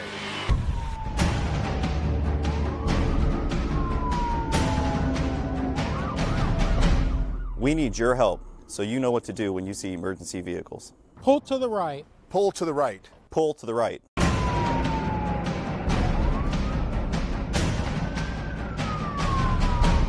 So help us help you. We need you to pull to the right. Mask up, Riverside. We mask up to keep our community safe. Let's do our part to keep everyone safe. I wear my mask to prevent the spread of COVID-19. I mask up. I mask up. I mask up to keep not just myself safe, but the elderly and family members affected. I mask up so I can be there for my patients. We mask up so we can hug our grandbabies again. I mask up because when you need help, I need to be able to respond. I wear my mask to prevent the spread of COVID-19. Because my immune system is compromised. Because it's easy. Mask up, Riverside, so we can get back to normal. Mask up, Riverside, so we can get married. I mask up to keep myself safe and to keep everyone else safe. I mask up for me, for you, and to keep my family safe. I wear my mask to stop the spread of COVID-19.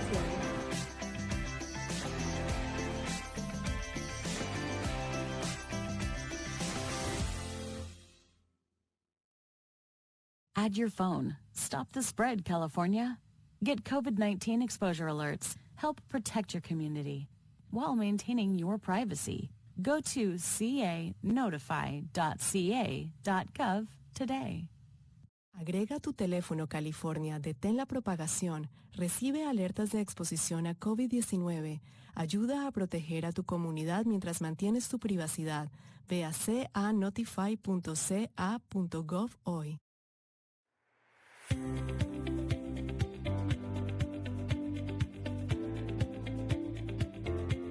Today is our very first building of a Little Free Pantry. We are building a Little Free Pantry in our community. It will be one of the 26 throughout Riverside that will help fill the gaps of food scarcity here in Riverside. Data is telling us now that 1 in 6 families are hungry.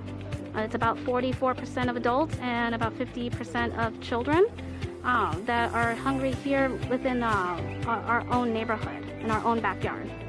Because of the pandemic, there's a lot of hunger out there. There's a lot of families in need, and we hope that this will act as a bridge until families are able to get the food that they need.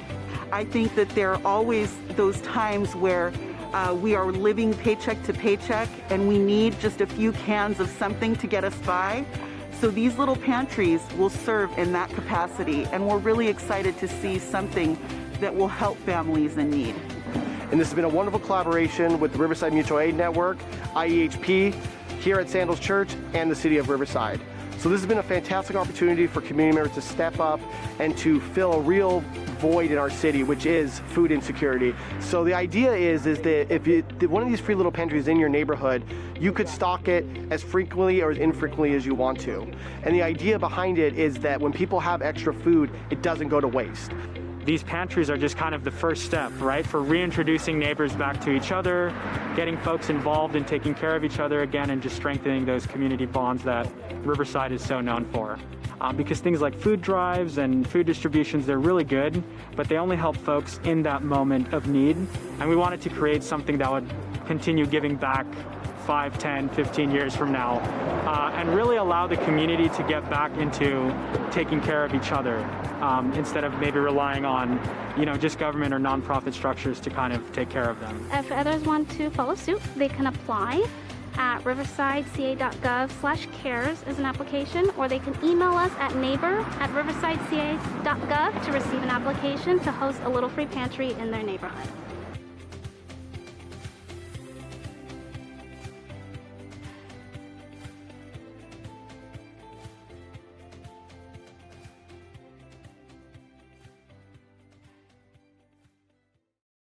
Add your phone. Stop the spread, California. Get COVID-19 exposure alerts. Help protect your community while maintaining your privacy. Go to canotify.ca.gov today.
It's Mrs. Pitchford again. I'm a teacher here in Riverside, and I wanted to talk to you today about something that everyone's talking about, and that's washing your hands. It's super duper important to wash our hands even better than we usually do. I know that you know how to wash your hands. You do it all the time. But nowadays, we have to wash our hands in an extra special way. We have to wash our hands much longer, okay? Because when we go outside, there are germs on our hands that we don't even know about, okay? If we touch something that somebody may have touched with their germy fingers, then those germs get on us. If somebody sneezes and goes, achoo, and then touches a doorknob, then those germs go on us, and we don't want that to happen. So when we are told by mommies and daddies, or grandmas and grandpas, or any of your grown-ups at home to wash our hands, we have to do it really well. Let me show you something about germs, okay? I brought something, and we're gonna do some pretend for a minute. All right, so I brought this glass bowl from my house, and I brought some black pepper, and we're gonna pretend that these black pepper flakes, these specks, we're gonna pretend that they're germs, okay? So let's pretend that I sneezed, all right? So I'm gonna stick my finger into those pretend germs, and I'm gonna show you what happens. So here I go. I'm gonna stick my finger in there. Ew, ew, can you see? Oh my goodness. These pretend germs are sticking to me. And you know what? Real germs do that too. It's just that we can't see them. So let's talk about why hand washing is important. And I'm gonna show you something really cool. I brought some soap from my kitchen too, and I have some in a little dish here. And so let's pretend that I'm washing my hands. So on this finger, I'm gonna dip it in some soap, and let's see what happens to those nasty pretend germs with the soap on this finger. Are you ready? All right, here we go. What's gonna happen? Did you see that? Those germs went, no, no, soap! Soap is our enemy. Soap is the enemy of germs. And that's why grown-ups are telling you to wash your hands all the time. So make sure when you turn on the faucet and the water's running, you get lots of soap on your hands, but not too much, okay, just enough. And you rub this part of your hands don't forget your thumbs. Rub your thumbs, even wash the top part of your hands and wash between your fingers. And sometimes, if you're not sure if you're washing your hands long enough, you can sing the ABC song. And I know you know the ABC song. And when the song is over, then you can rinse the soap off and dry your hands and go play again. So remember and show your mommies and daddies what you've learned about germs, okay? All right, see you next time. Bye. Completed in September 2015, the Tequesquite Landfill Solar PV project is a 7.5 megawatt solar facility that is operated by SunPower and is set atop the decommissioned Tequesquite Landfill in Riverside, California. The project put Riverside 5 years ahead of its goal of having 20 megawatts of solar energy by 2020. The clean, renewable solar power generated is purchased by Riverside Public Utilities and directly feeds into Riverside's distribution system, providing enough electricity to power over 1,600 homes. For more information on other Riverside Public Utilities green energy efforts, visit greenriverside.com.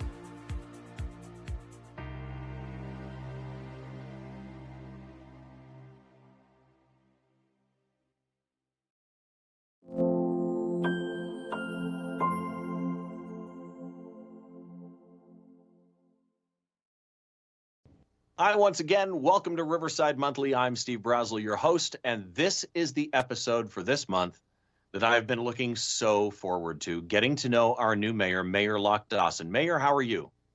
Oh, I'm great, Steve. Thank you. I'm happy to be back on the show now in a different capacity as mayor. As you know, you and I have, I think, been on the show together a couple times in the past.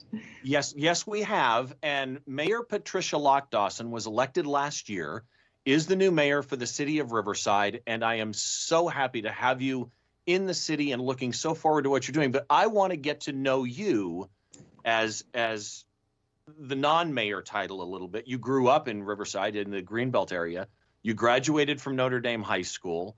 I'm kind of curious because it's always kind of an interesting way people get to choosing to serve in an elected type office. So how did that upbringing kind of lead you into a public service life? Growing up in the Greenbelt, honestly, instilled in me a love of the outdoors because, I mean, my brothers and sisters, you know, my mom wouldn't let us in the house until the street lights came on. I think a lot of people of my generation felt that way. We were outdoors a lot. And so, you know, I went into forestry and wildlife and a career in the outdoors. And when I started working that professional capacity, I felt like I was a pretty good scientist, pretty good wildlife biologist, but I was a better policymaker. And I kept getting dragged into things like that. And that was, so I found that I could be more effective advocating for the things that I love in a different role than what I had trained to be. See, that's interesting because you kind of went into an area that was tangential to this. And while serving in that capacity, your eyes were open to other things. You graduated from UCR, graduate studies at University of Washington, but it's in between that I think what you're alluding to. So in between UCR and University of Washington, you were a park ranger? I was a national park ranger, flat hat, uniform, everything. I served in both Bryce Canyon National Park, where I met my husband, I will say, another Californian. We had to go all the way to Utah to meet. And I was at do what you got to do. Bryce Canyon, and I was at Mount Rainier National Park up in the state of Washington, both. In Riverside, you've been a longtime advocate for the Santa Ana River. And obviously the name of the city is Riverside. What can the Riverside, what can the Santa Ana River be for Riverside and the surrounding communities? What potential is there? Well, as many know who perhaps watched the State of the City and have been following my career here over the years, I want to put the river back in Riverside. We have for a very long time turned our backs on the river, which means we did all our industrial work there. We've, used it just to take water out for industrial uses. And it's never been celebrated for the resource that it is here.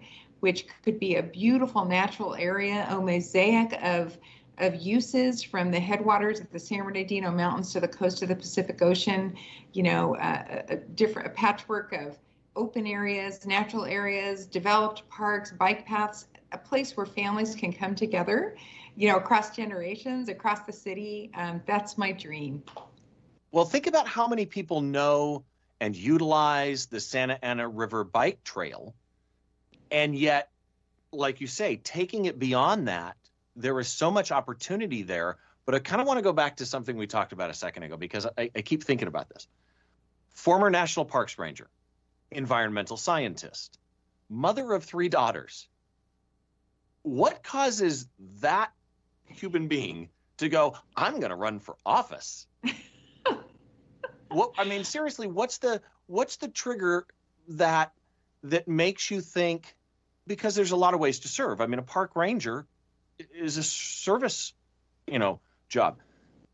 What is that little line that gets crossed that says, I think an elected office is where I can do the most good? Well, I think like many people, it's sort of a progression, right? A progression of different roles that you play that you realize there's something else you could be doing that could be helpful. When I was on the Planning Commission for the City of Riverside, I did that because I wanted to advocate for open space and conservation, and that was something I could do within that role. When I started having children and they were growing up, I got very interested in education of my children in the school board. And so I thought I could really help there. And I ran for the school board. And when I did that, I was the only board member who had children in school. And I had one at elementary, middle, and high school. So I thought I could really help here.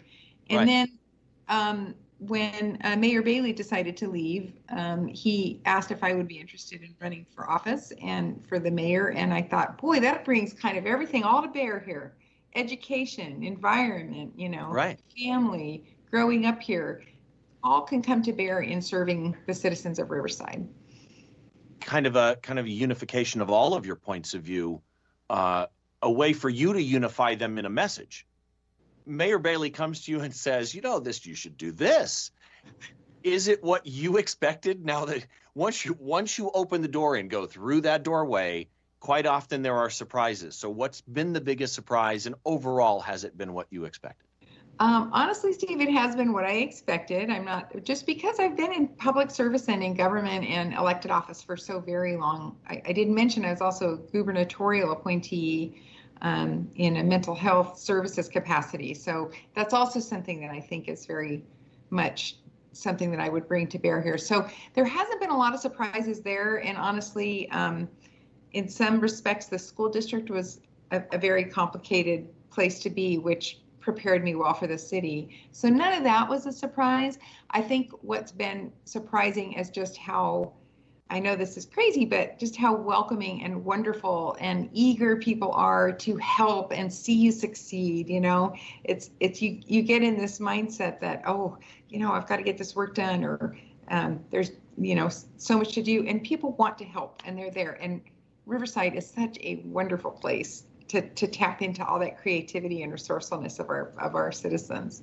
It really is, and I think it's one of the most misunderstood, is I think the word I'm looking for, is that government is so often the people you see after you walk through the door that are in cubicles, and it's those people that are standing behind the mayor, working to help get that vision right through.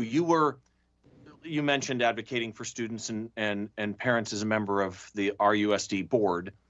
Having been elected mayor last November, you mentioned that RUSD was, you know, kind of a complex scenario to navigate through being on that board.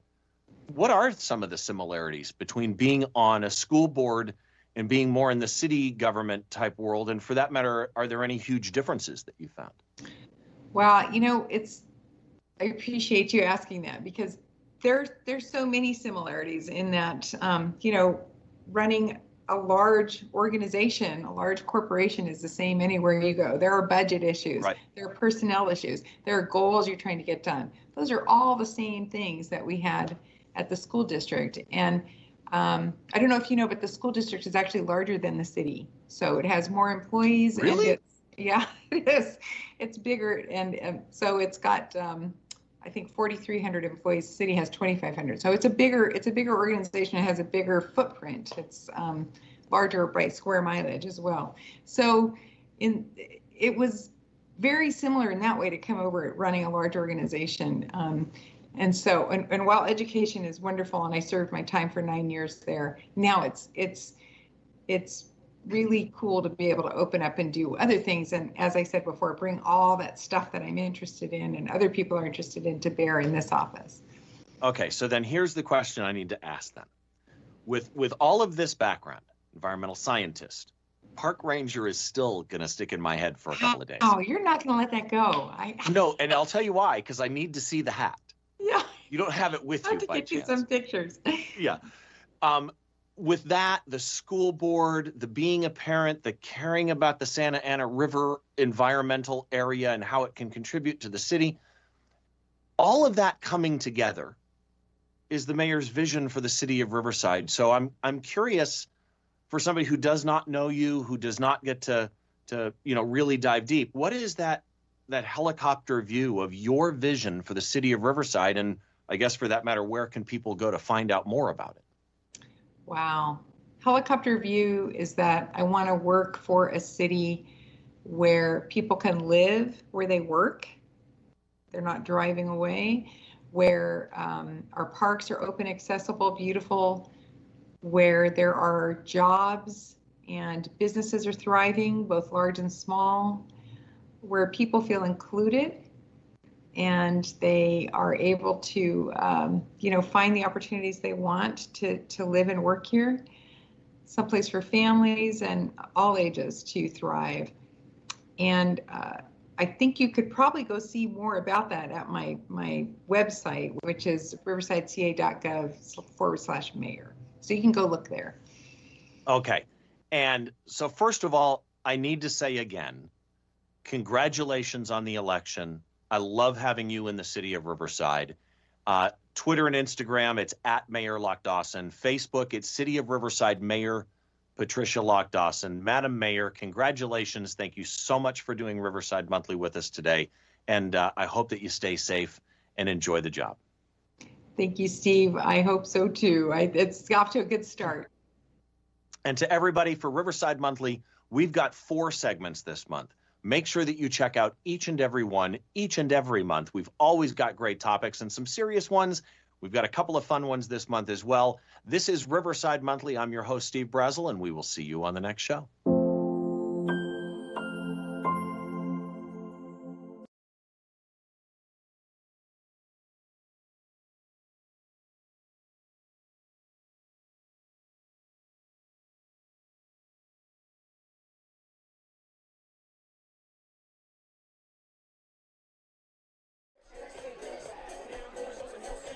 Hey man, you try, what's it called? If you go on YouTube, you can watch it on your phone. Yeah. Yo, welcome back to Riverside TV. Nick Rice and J.R. Ibarra are on hand from the Riverside TV Co-Game of the Week. Ramona Notre Vista will give you a score update in just a second on that one, but led by 4 touchdown passes from senior quarterback Jaden Gamble. The Huskies lead the Bulldogs 34-7. I tell you, it's been a significant half of football here for the Huskies of North, as the numbers have been pretty well. Jaden Gamble, 160 yards total in the air, 7 of 9. But I think one of the telling factors is they racked up 70 yards in penalties in the first half. It's amazing that we could talk negative about a team up 34-7 to the half, but the Bulldogs have to be encouraged that they slowed the game down in the second quarter. After JW North led 27-0 after 1, they go on a 6.5-minute long touchdown drive, capped by their running back, Daniel Mendoza. But the Bulldogs signal caller has been fantastic tonight, as he's thrown for over 100 yards. Yeah, Draven Lopez, 102 yards total, 5 of 13. So the Bulldogs have really had a time of keeping themselves in the game, even though they're really trailing pretty bad here as we start off the third quarter play. This is one of 2 Riverside TV games underway right now. 9:24 remaining in the fourth quarter, just across the street here from 3rd and Chicago. Notre Vista leads Ramona 20-10. More updates on that in the second half of this game. The return from Leo Tupou at the sideline with a flag. He runs over a third Bulldog en route to the 46-yard line. Leo Tupou and the Huskies might have about 2 or 3 entire football field lengths worth of runs wiped out by penalties tonight, JR. Another holding call here for the Huskies, so whatever discussion they might have had in the locker room just has not prevailed in terms of taking away those mental mistakes here in this ball game. So you mentioned 70 yards of penalties. Most specifically, the Huskies had a touchdown return wiped out by a legal block in the back. They also had another touchdown pass wiped out by a hold, a 50-yard Mikaele run wiped out by a hold, and that's just on my memory, JR. Now, Jeff Gorham, who is working the other game tonight, is like, what is your memory is ridiculous, and it's either that or I'm just making up stuff. But as far as I know, no, I 3 think big plays. That's fairly accurate. Okay, that 3 big plays accurate. wiped out by penalties, which is a huge compliment to the Huskies, by the way. The fact that they're up 34-7 with the penalties is insane. Huskies wearing the white helmets, except for one wearing the black helmet tonight. Oh, man. Elliott with a head of steam slips through a tackle baby. from Scott. 1 to be to the 40, and that's the man who makes the play. That's Esquilin. Hassan Elliott, not just a receiver, a pretty darn good runner in the open field, too. First down, JW North. Boy, we've talked about that 1-2 punch with Co and with Elliott, and boy, Elliott showing why you got to pay attention to this kid. He is fast. Just an incredible runner. Hassan Elliott, 5'8", 170-pound tailback and receiver. He is averaging, Hassan Elliott this year, 15.5 yards per run against the league. Before the league, he was pretty good too, but he has played even better against the Sun Belt League this season. A big play for Elliott, who takes the handoff. Let's see if he can score on this play. He's a home run hitter throughout the year and is dragged down to the 24.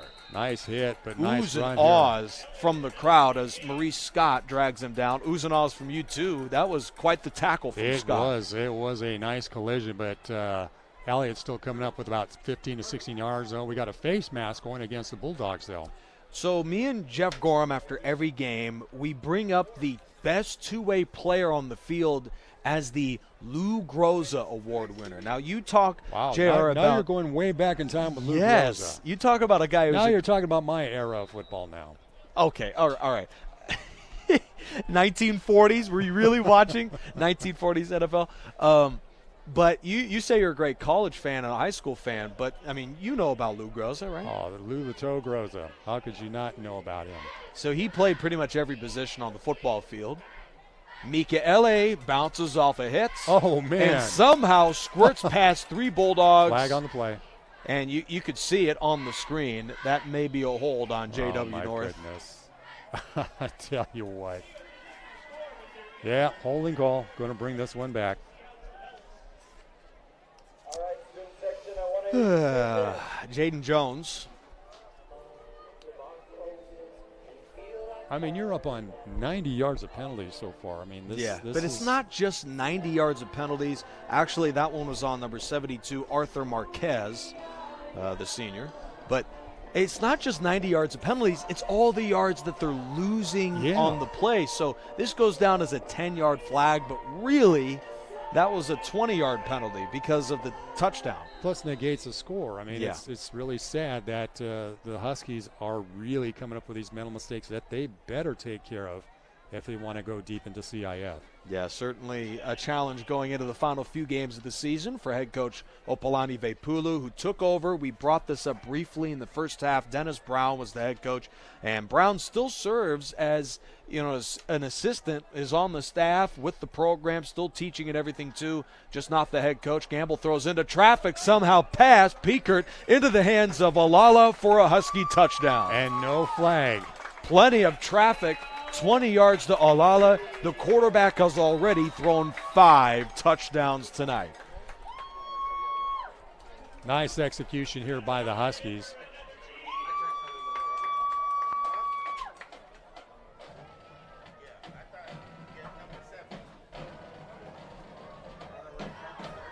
The Huskies watch the homecoming halftime festivities. There was a king and queen announced right before the start of the second half kickoff, as Notre Vista, in a quick update, has picked off a pass from the Rams and has brought it all the way back for a touchdown. Wow. I feel like Tom Brenneman right now, for those few of you who actually know my reference. So a quick update in that game, Braves up 3 scores, but the Huskies find themselves with an offense that has the sort of power to even overcome their own mistakes tonight. That's just how prolific of a passing attack they've been so far this year.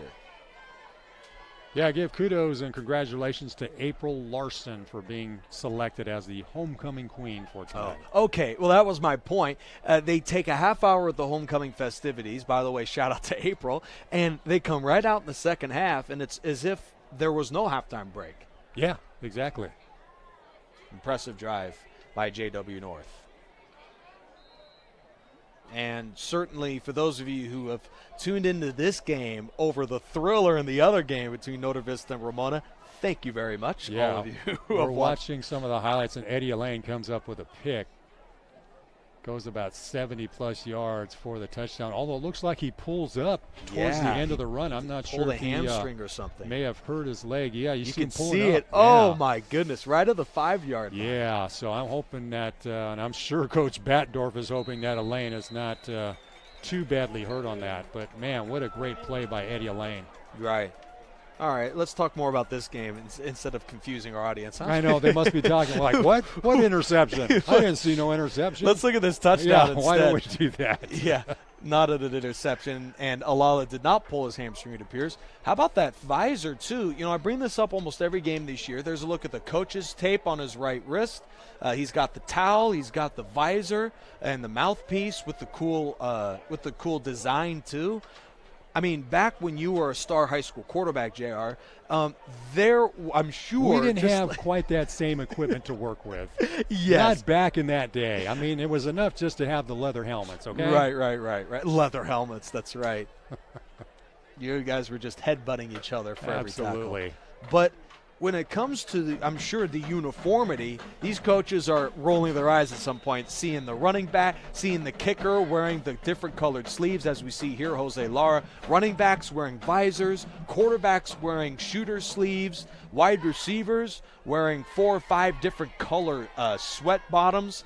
I mean, I'm sure this has to frustrate some coaches, but it's just kind of the new way that football is played, even in high school today, where everyone has their own personality on the field. Well, give kudos to the equipment managers. Yeah. I mean, even at the high school level, the amount of different changes they have made, equipment and uniform-wise, has been quite substantial from my day back in the leather football helmet days. So it's quite a difference and quite a time for football equipment managers to shine, if you will, with what they do and how they make their players appear.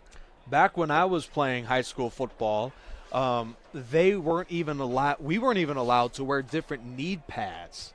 I mean, who is looking at the knee pads when watching a game? I guess now I'm going to be checking them out the whole second half.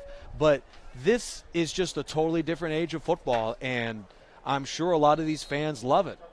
You see, there's a look at number 99 for the Huskies, Christian Wilson, wearing the yellow gloves and the yellow cleats. That's a pretty cool extra design too. So for those nerds like myself interested in this sort of thing, you know, it's a pretty cool extra addition that makes the game look a little bit more fascinating. And also, we've kind of briefly mentioned this, but you'll notice a few of the Huskies wearing the pink socks. Yeah, and there's the belts. Christian It's all Wilson. for Breast Cancer Awareness Month, Yep. which is just great. I know they've done this in previous seasons, so it's really neat to see a high school football team honoring that month. Yeah, a couple of weeks ago, for Riverside TV, we were covering a game where there was more pink than even the team colors. I mean, it was draped from sideline to sideline in pink. Breast Cancer Awareness Month is great, but how about sporting your team colors as well? Just an interesting thing there. But this month, breast cancer awareness, and this month for a lot of schools, homecoming across the city of Riverside. So really, really cool time of the year for the students, the players, and the coaches. And you can tell these players are ready to rock in the second half. They've come out not distracted and ready to play. Yeah, seems like the Huskies have not really faltered a whole lot other than the penalties again here in the second half. We'll see if the Bulldogs can overcome a slow start to the drive. They face a 3rd and 7. Play fake from Lopez. He's under duress by Albercelli, and he joins the Huskies' Manny DeCastro on the JW North sack. Loss of 8. Nice move here, as you'll see.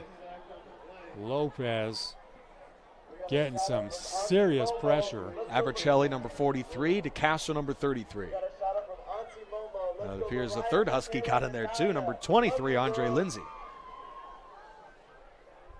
Brings up a 4th and long, and they'll have to punt this one away. And, boy, the Huskies should have some pretty good field position out of this one. Just over 7 minutes to go in a running clock here in the third quarter. 41-7 JW North. And we'll give you an update on the other Riverside game momentarily. By the way, that's between two unbeaten schools. Huskies are 7-0 this year. Hemet is 4-3. No return from Preston. And that ball rolls throughout the 48-yard line, down by Esquilin. So that aforementioned update, it's Nota Vista still up 26-10. Rams are driving with 5:24 to go in the game. If Ramona doesn't score, that game is over. Boy, that is significant in terms of the score right now for Norte Vista, as they're just about 5 minutes away from possibly coming up with a big victory here. Yeah. Really, for the Rams, they need 2 touchdowns and 2 two-point conversions to tie it. A deflating night so far for Jeff Gorham.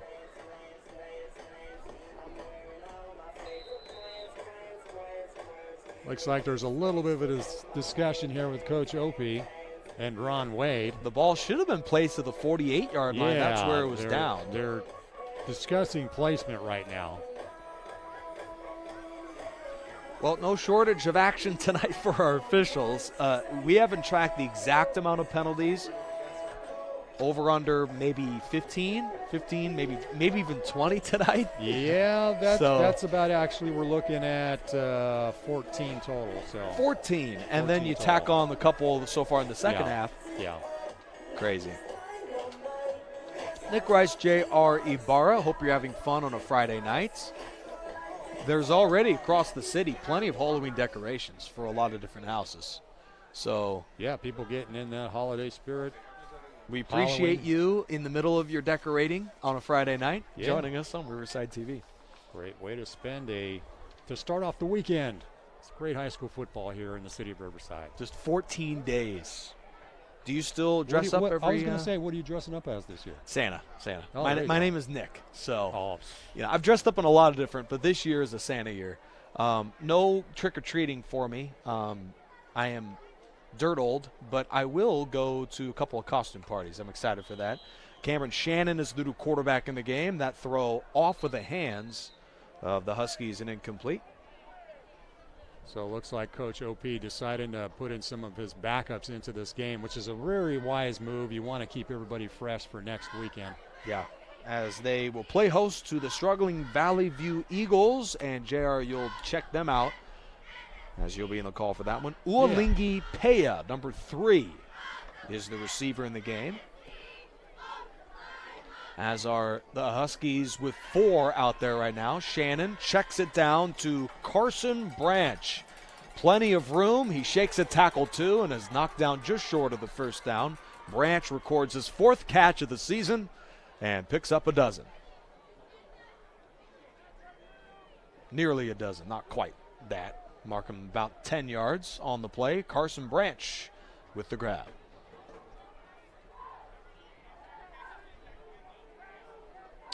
This is a great opportunity for a lot of these reserves to prove that they are capable of playing on this club as a starter next season.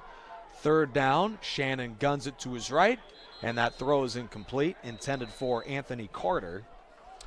So while this is a long way away from next season, and I'm sure the coaches will still be looking at a lot of the practice and the training session for these players, it's a really exciting time for the freshmen and sophomores to check into a game knowing that while the result is all but decided right now with a running clock, it's a great opportunity to get some reps, get a feel for playing real-life Friday night high school football, and to prove that you're good enough to start in the seasons to come. There's nothing like having some game time experience, because even practices as intense as they can get, there's nothing like being on the gridiron during an actual contest. It really makes a huge difference for these youngsters.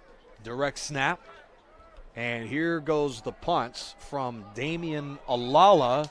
This is returned by Scott inside the 5. Now he is tackled to the end zone. Yeah, they're going to spot him.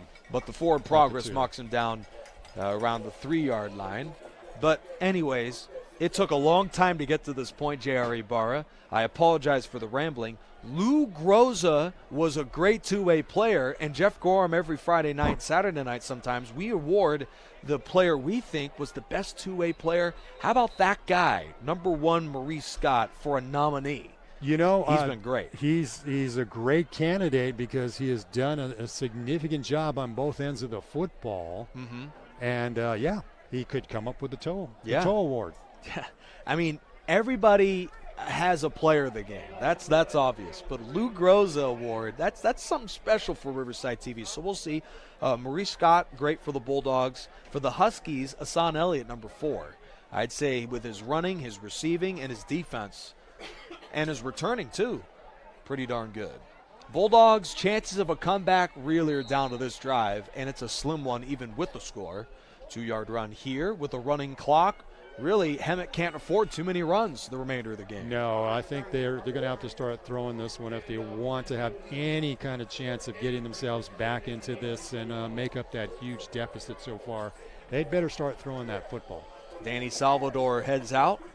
The Huskies bring in some subs here late in this football game.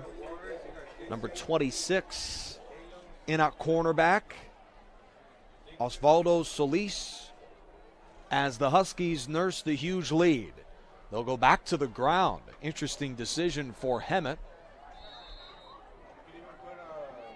A short gain for Victor Esquilin. And number 25, Anthony Ortiz, on the run.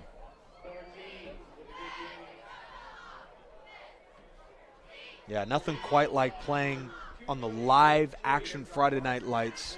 You can practice all week, get a feel for the game, but when you finally get that first hit from your opponent, it just personal experience. There's just nothing like it. That's why nothing like it. I know I'd commented this with Jeff that the COVID season we had in the spring I thought was pretty significant because it gave a lot of youngsters a lot of reps. Yeah.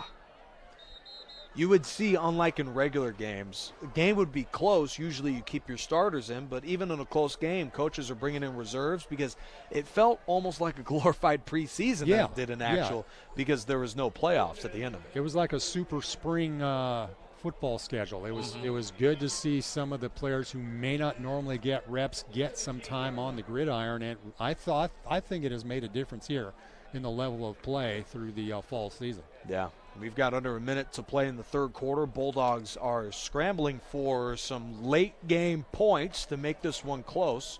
But the Huskies knocked them out 42-6 in the last meeting and are up 41-7 in this game tonight. Ortiz gets wrapped up quickly by Kevin Lara, the senior nose guard. And that will all but end the third quarter for Hemet. Bulldogs down 41-7. JW North began the second half, JR, with a long drive. One touchdown pulled off the board. Gamble goes to the air and finds Damian Olala for his 5th touchdown grab of the year. Impressive night for both quarterbacks. Yep. In spite of the fact of the lopsided score on the scoreboard here. It almost makes you wonder, given how great Lopez has thrown in today's game, maybe it's because they don't want to throw too much on this freshman's plate, but they haven't thrown quite the amount of times I expected they would in the second half. Yeah. And as we enter the fourth, they'd better start pulling the trigger on that one for sure. Yeah. JW North led by head coach Opalani Bepulu, who is the team's interim and replacement for Dennis Brown, and he has been quite the coach for JW North this season. Meanwhile, for Hemet High School, Dennis Gregovich leads the Bulldogs. He takes over after Jason Thornburg was around for about 3 or 4 seasons. And Hemet hopes to build a winner about an hour away from here. 36 miles on I-60 East and Gilman Springs South, deep in the Inland Empire. Gain of about a yard.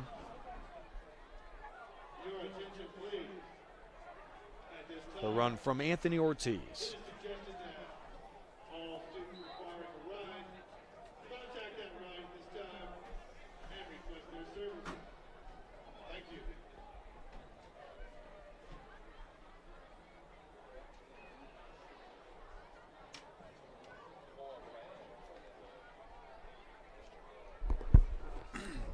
Third and 6.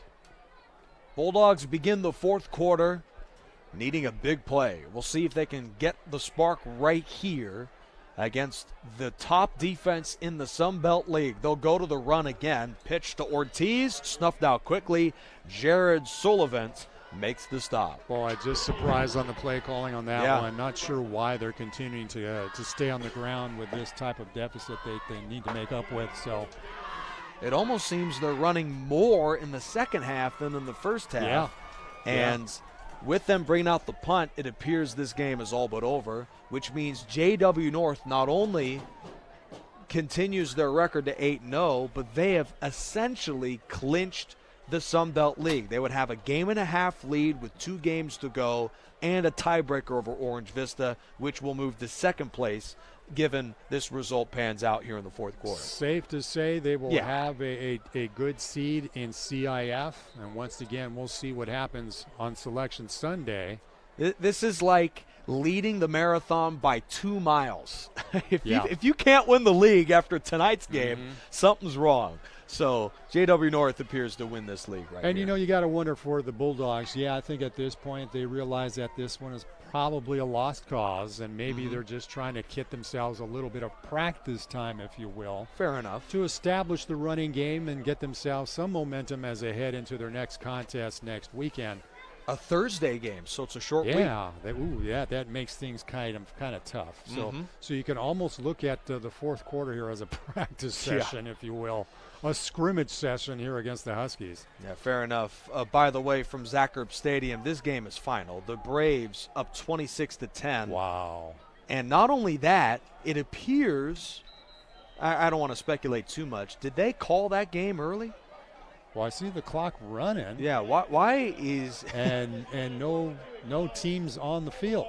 Yeah, unless for some reason there's a missynchronization of the time clock. Right, on our end. It could be, so I don't want to speculate too much. But Notre Vista wins, and they're set to join JW North as the 2 remaining unbeaten schools in the city of Riverside. And this was brought up during the coach's perspective this week.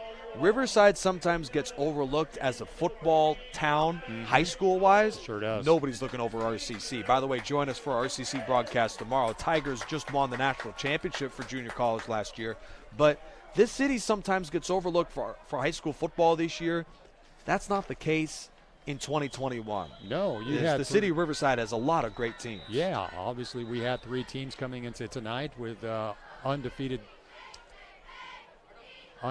it appears records, and it looks like the Braves are.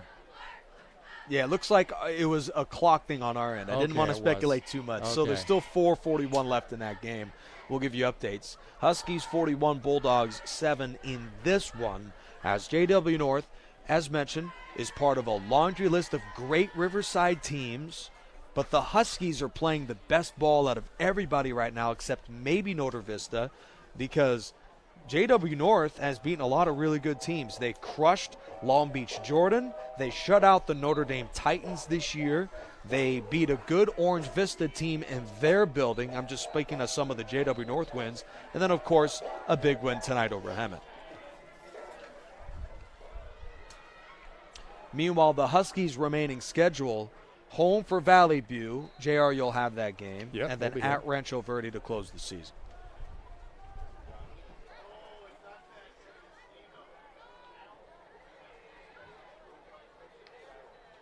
Oh, a little miscue. Bad snap to Cameron Yikes. Shannon. Now he does corral it. He is rushed by Piekert and Smart scrambles move. out of bounds, Smart move. shoved out by Scott for a loss of 18 yards. Wow. Well, there you see a little bit of the inexperience by some of these younger players. It would have been better for Shannon to throw that ball away, wouldn't Yeah. it? Nevertheless, 8 minutes in a running clock, so this one's all but over. If this score stands, check out the combined score for the Huskies this season. 279-66. That's amazing. So they have rolled through just about everybody. They have yet to play a one-possession game this season. Second down and a country mile for JW North. They need the Hemet 44. We'll see if they somehow can convert. Shannon's pass is over the head of his intended target, Elijah Eso. And number 16, Frankie Rios.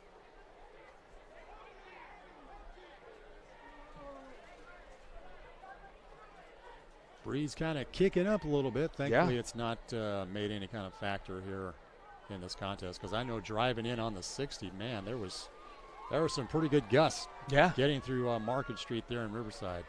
Tomorrow should be a gusty and warm day. The high tomorrow is 90. It should be in the mid-80s by kickoff of the 6 p.m. game. RCC Tigers and Palomar Comets. Join us tomorrow on Riverside TV. The pass is dropped. Cameron Shannon on the toss. Ualingi Pea, junior target.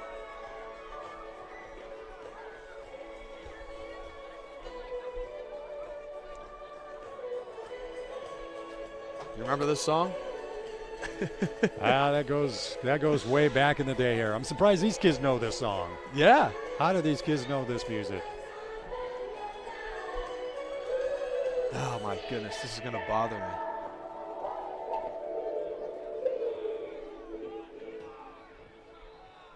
It's a timeless classic. Yeah, it is. Why am I drawing a blank now? I just remembered it last week. Anyway, 6 minutes to go in this game. Fair catch by Maurice Scott. Number 1, our Lou Groza Player of the Game nominee for the best two-way player on the field tonight on a Friday night here in the city of Riverside. Decent field position here for the Bulldogs. Let's see if they can somehow capitalize on it and put something else on the scoreboard here. That really would be great. So the Huskies last made the playoffs in 2018. They got crushed by San Dimas. This is like the turnaround of whip back to the classics for a DJ tonight.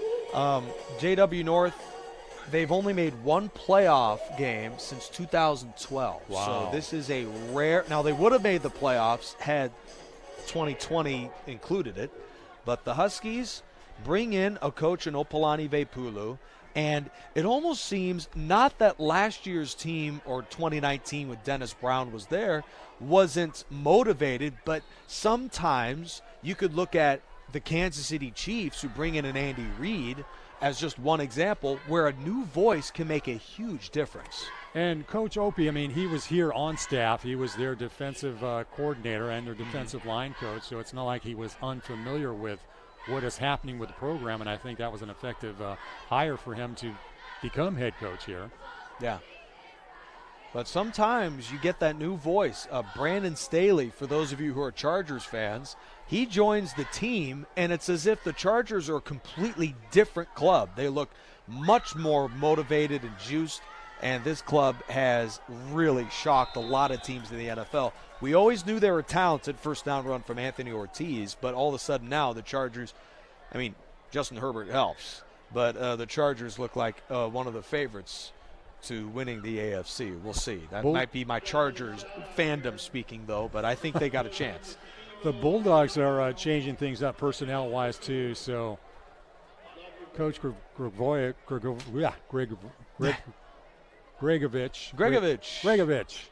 I was going to call him Grigorovic or something like that. This is Christian Braswell as the quarterback. The handoff goes to Anthony Ortiz. And with under 4 to go in the ball game, the Bulldogs are running their way close to field goal range. They don't have much of a kicking game, so that's not going to happen.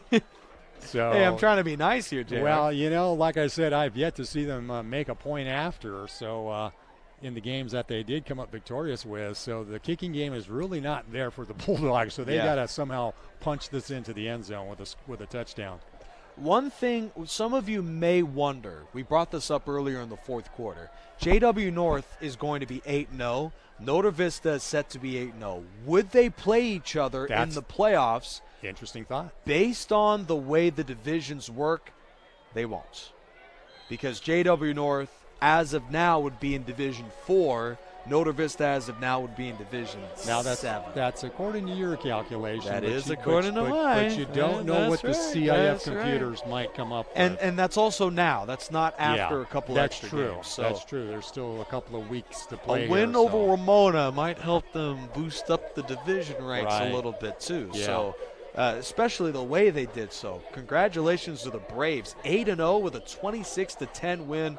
They really came out tonight and made a statement. Now, that would be a somewhat of a dream if you had somehow a matchup in CIF with North Vista and JW North. You know, they would be top seeds, and that would be quite a boost for Riverside football. You see these Riverside schools play some of those across-town rivalry matchups in the preseason. The Huskies in Game 3 this year played Notre Dame here in this building, but it doesn't happen as much as we would like. It's like a dream for us in Riverside. There's so many schools, 1, 2, 3, 4, 5, 6, 7, 8, 9, who compete in the CIF Southern section. There are other schools who also play organized football, but not quite in the CIF. But it just would be, for all of us Riverside fans, it'd be a blast to see, you know, like those dream matchups, kind of like, you know, sometimes you never get to see in college football the number 1 play the number 2 throughout a regular season. Timeout here by the Bulldogs. Want to talk it over, see if they can make something happen with 1:23 left in the contest. So before we wrap this one up, just a quick reminder, the Huskies will play again on Riverside TV this coming Friday against Valley View. JR, you'll have that game. What are your initial thoughts of the matchup next week? Well, you know, obviously it will be, I don't want to say an easy contest, but on paper, it's something where, again, maybe early on in the game, Coach Opie can make some substitutes with some of his younger players, and I am already giving them a victory before they play the contest. But, you know, you are facing a team that has significantly struggled here in the 21 season, so they come in obviously as the huge favorites to win that football game and just kind of keep rambling down the road here undefeated. The Valley View Eagles next week, 0-7 so far this season. But the penalties, Huskies, if they're going to lose, that probably would be the reason why. So how do they fix that in the next 7 days? Well, I tell you what, discipline's going to have to be the name of the game here over this next week's practice, that they have to clean that up, because as they look towards CIF, they just cannot do that and expect to go deep into the playoffs. Braswell hands to Ortiz on a 4th down and 10. That run's going nowhere. Brooks and company combined for the tackle. And that will lead to a giveaway. Anthony Posada was also there, number 52. Turnover on downs. JW North may have 1 snap, if that. Yeah. Congratulations to the Huskies, who are off to their best start since 2006. Similar story to Notre Vista, just knocked out Ramona. Final score 26-10. The Braves beat the Rams and remain unbeaten. There's 2 unbeaten teams left in the city of Riverside, JW North and Notre Vista. I'll tell you what, I got to watch the replay of that North Vista game, because I'm actually a bit surprised. I was actually going to think that Ramona would become the victor in that one. So got to give kudos to Ken Batdorf. I mean, with the amount of experience he has as a coach, I guess in some ways it's not surprising he comes up with a big victory tonight. Well, Ramona was ranked as the higher seed going into that game, and that tells you all you need to know about rankings. in any level of football. Any given day, anything can happen. JW North against a hungry team, and the Bulldogs jumped on them early, and Hemet could not recover. JW North knocks out the Bulldogs 41-7. My Lou Groza player of the game would probably be Asan Elliott for the Huskies, and I'm sure you'd probably say Maurice Scott was pretty good on both sides. Kind of a toss-up between both of those youngsters. I think they both played very significant games on both sides of the football and showed why they are the key players for each of their respective squads. But a very impressive win here for the Huskies, in spite of the fact, as we've been talking so much about the penalty-wise, this is a team that can get things done in the air, and they have a strong ground game there as kind of the backup now, because it seems like they want to produce themselves as a team that throws it versus a team that's always on the ground. JW North player of the game, Jaden Gamble sets a career mark with 5 touchdown passes en route to the resounding Husky win. Final score 41-7 JW North. We will have the next JW North game coming up next Friday against Valley View, but make sure to join us on Riverside TV tomorrow at 6 p.m. Riverside College battles Palomar. The reigning national champions take on their nearby rival in the Comets from just down the road near Escondido. For the rest of our crew, I am Nick Rice. That is J.R. Ibarra. Good night from Riverside. The Huskies trounced the Bulldogs and improved to 8-0, their best start since 2006. Good night, everybody. Good night.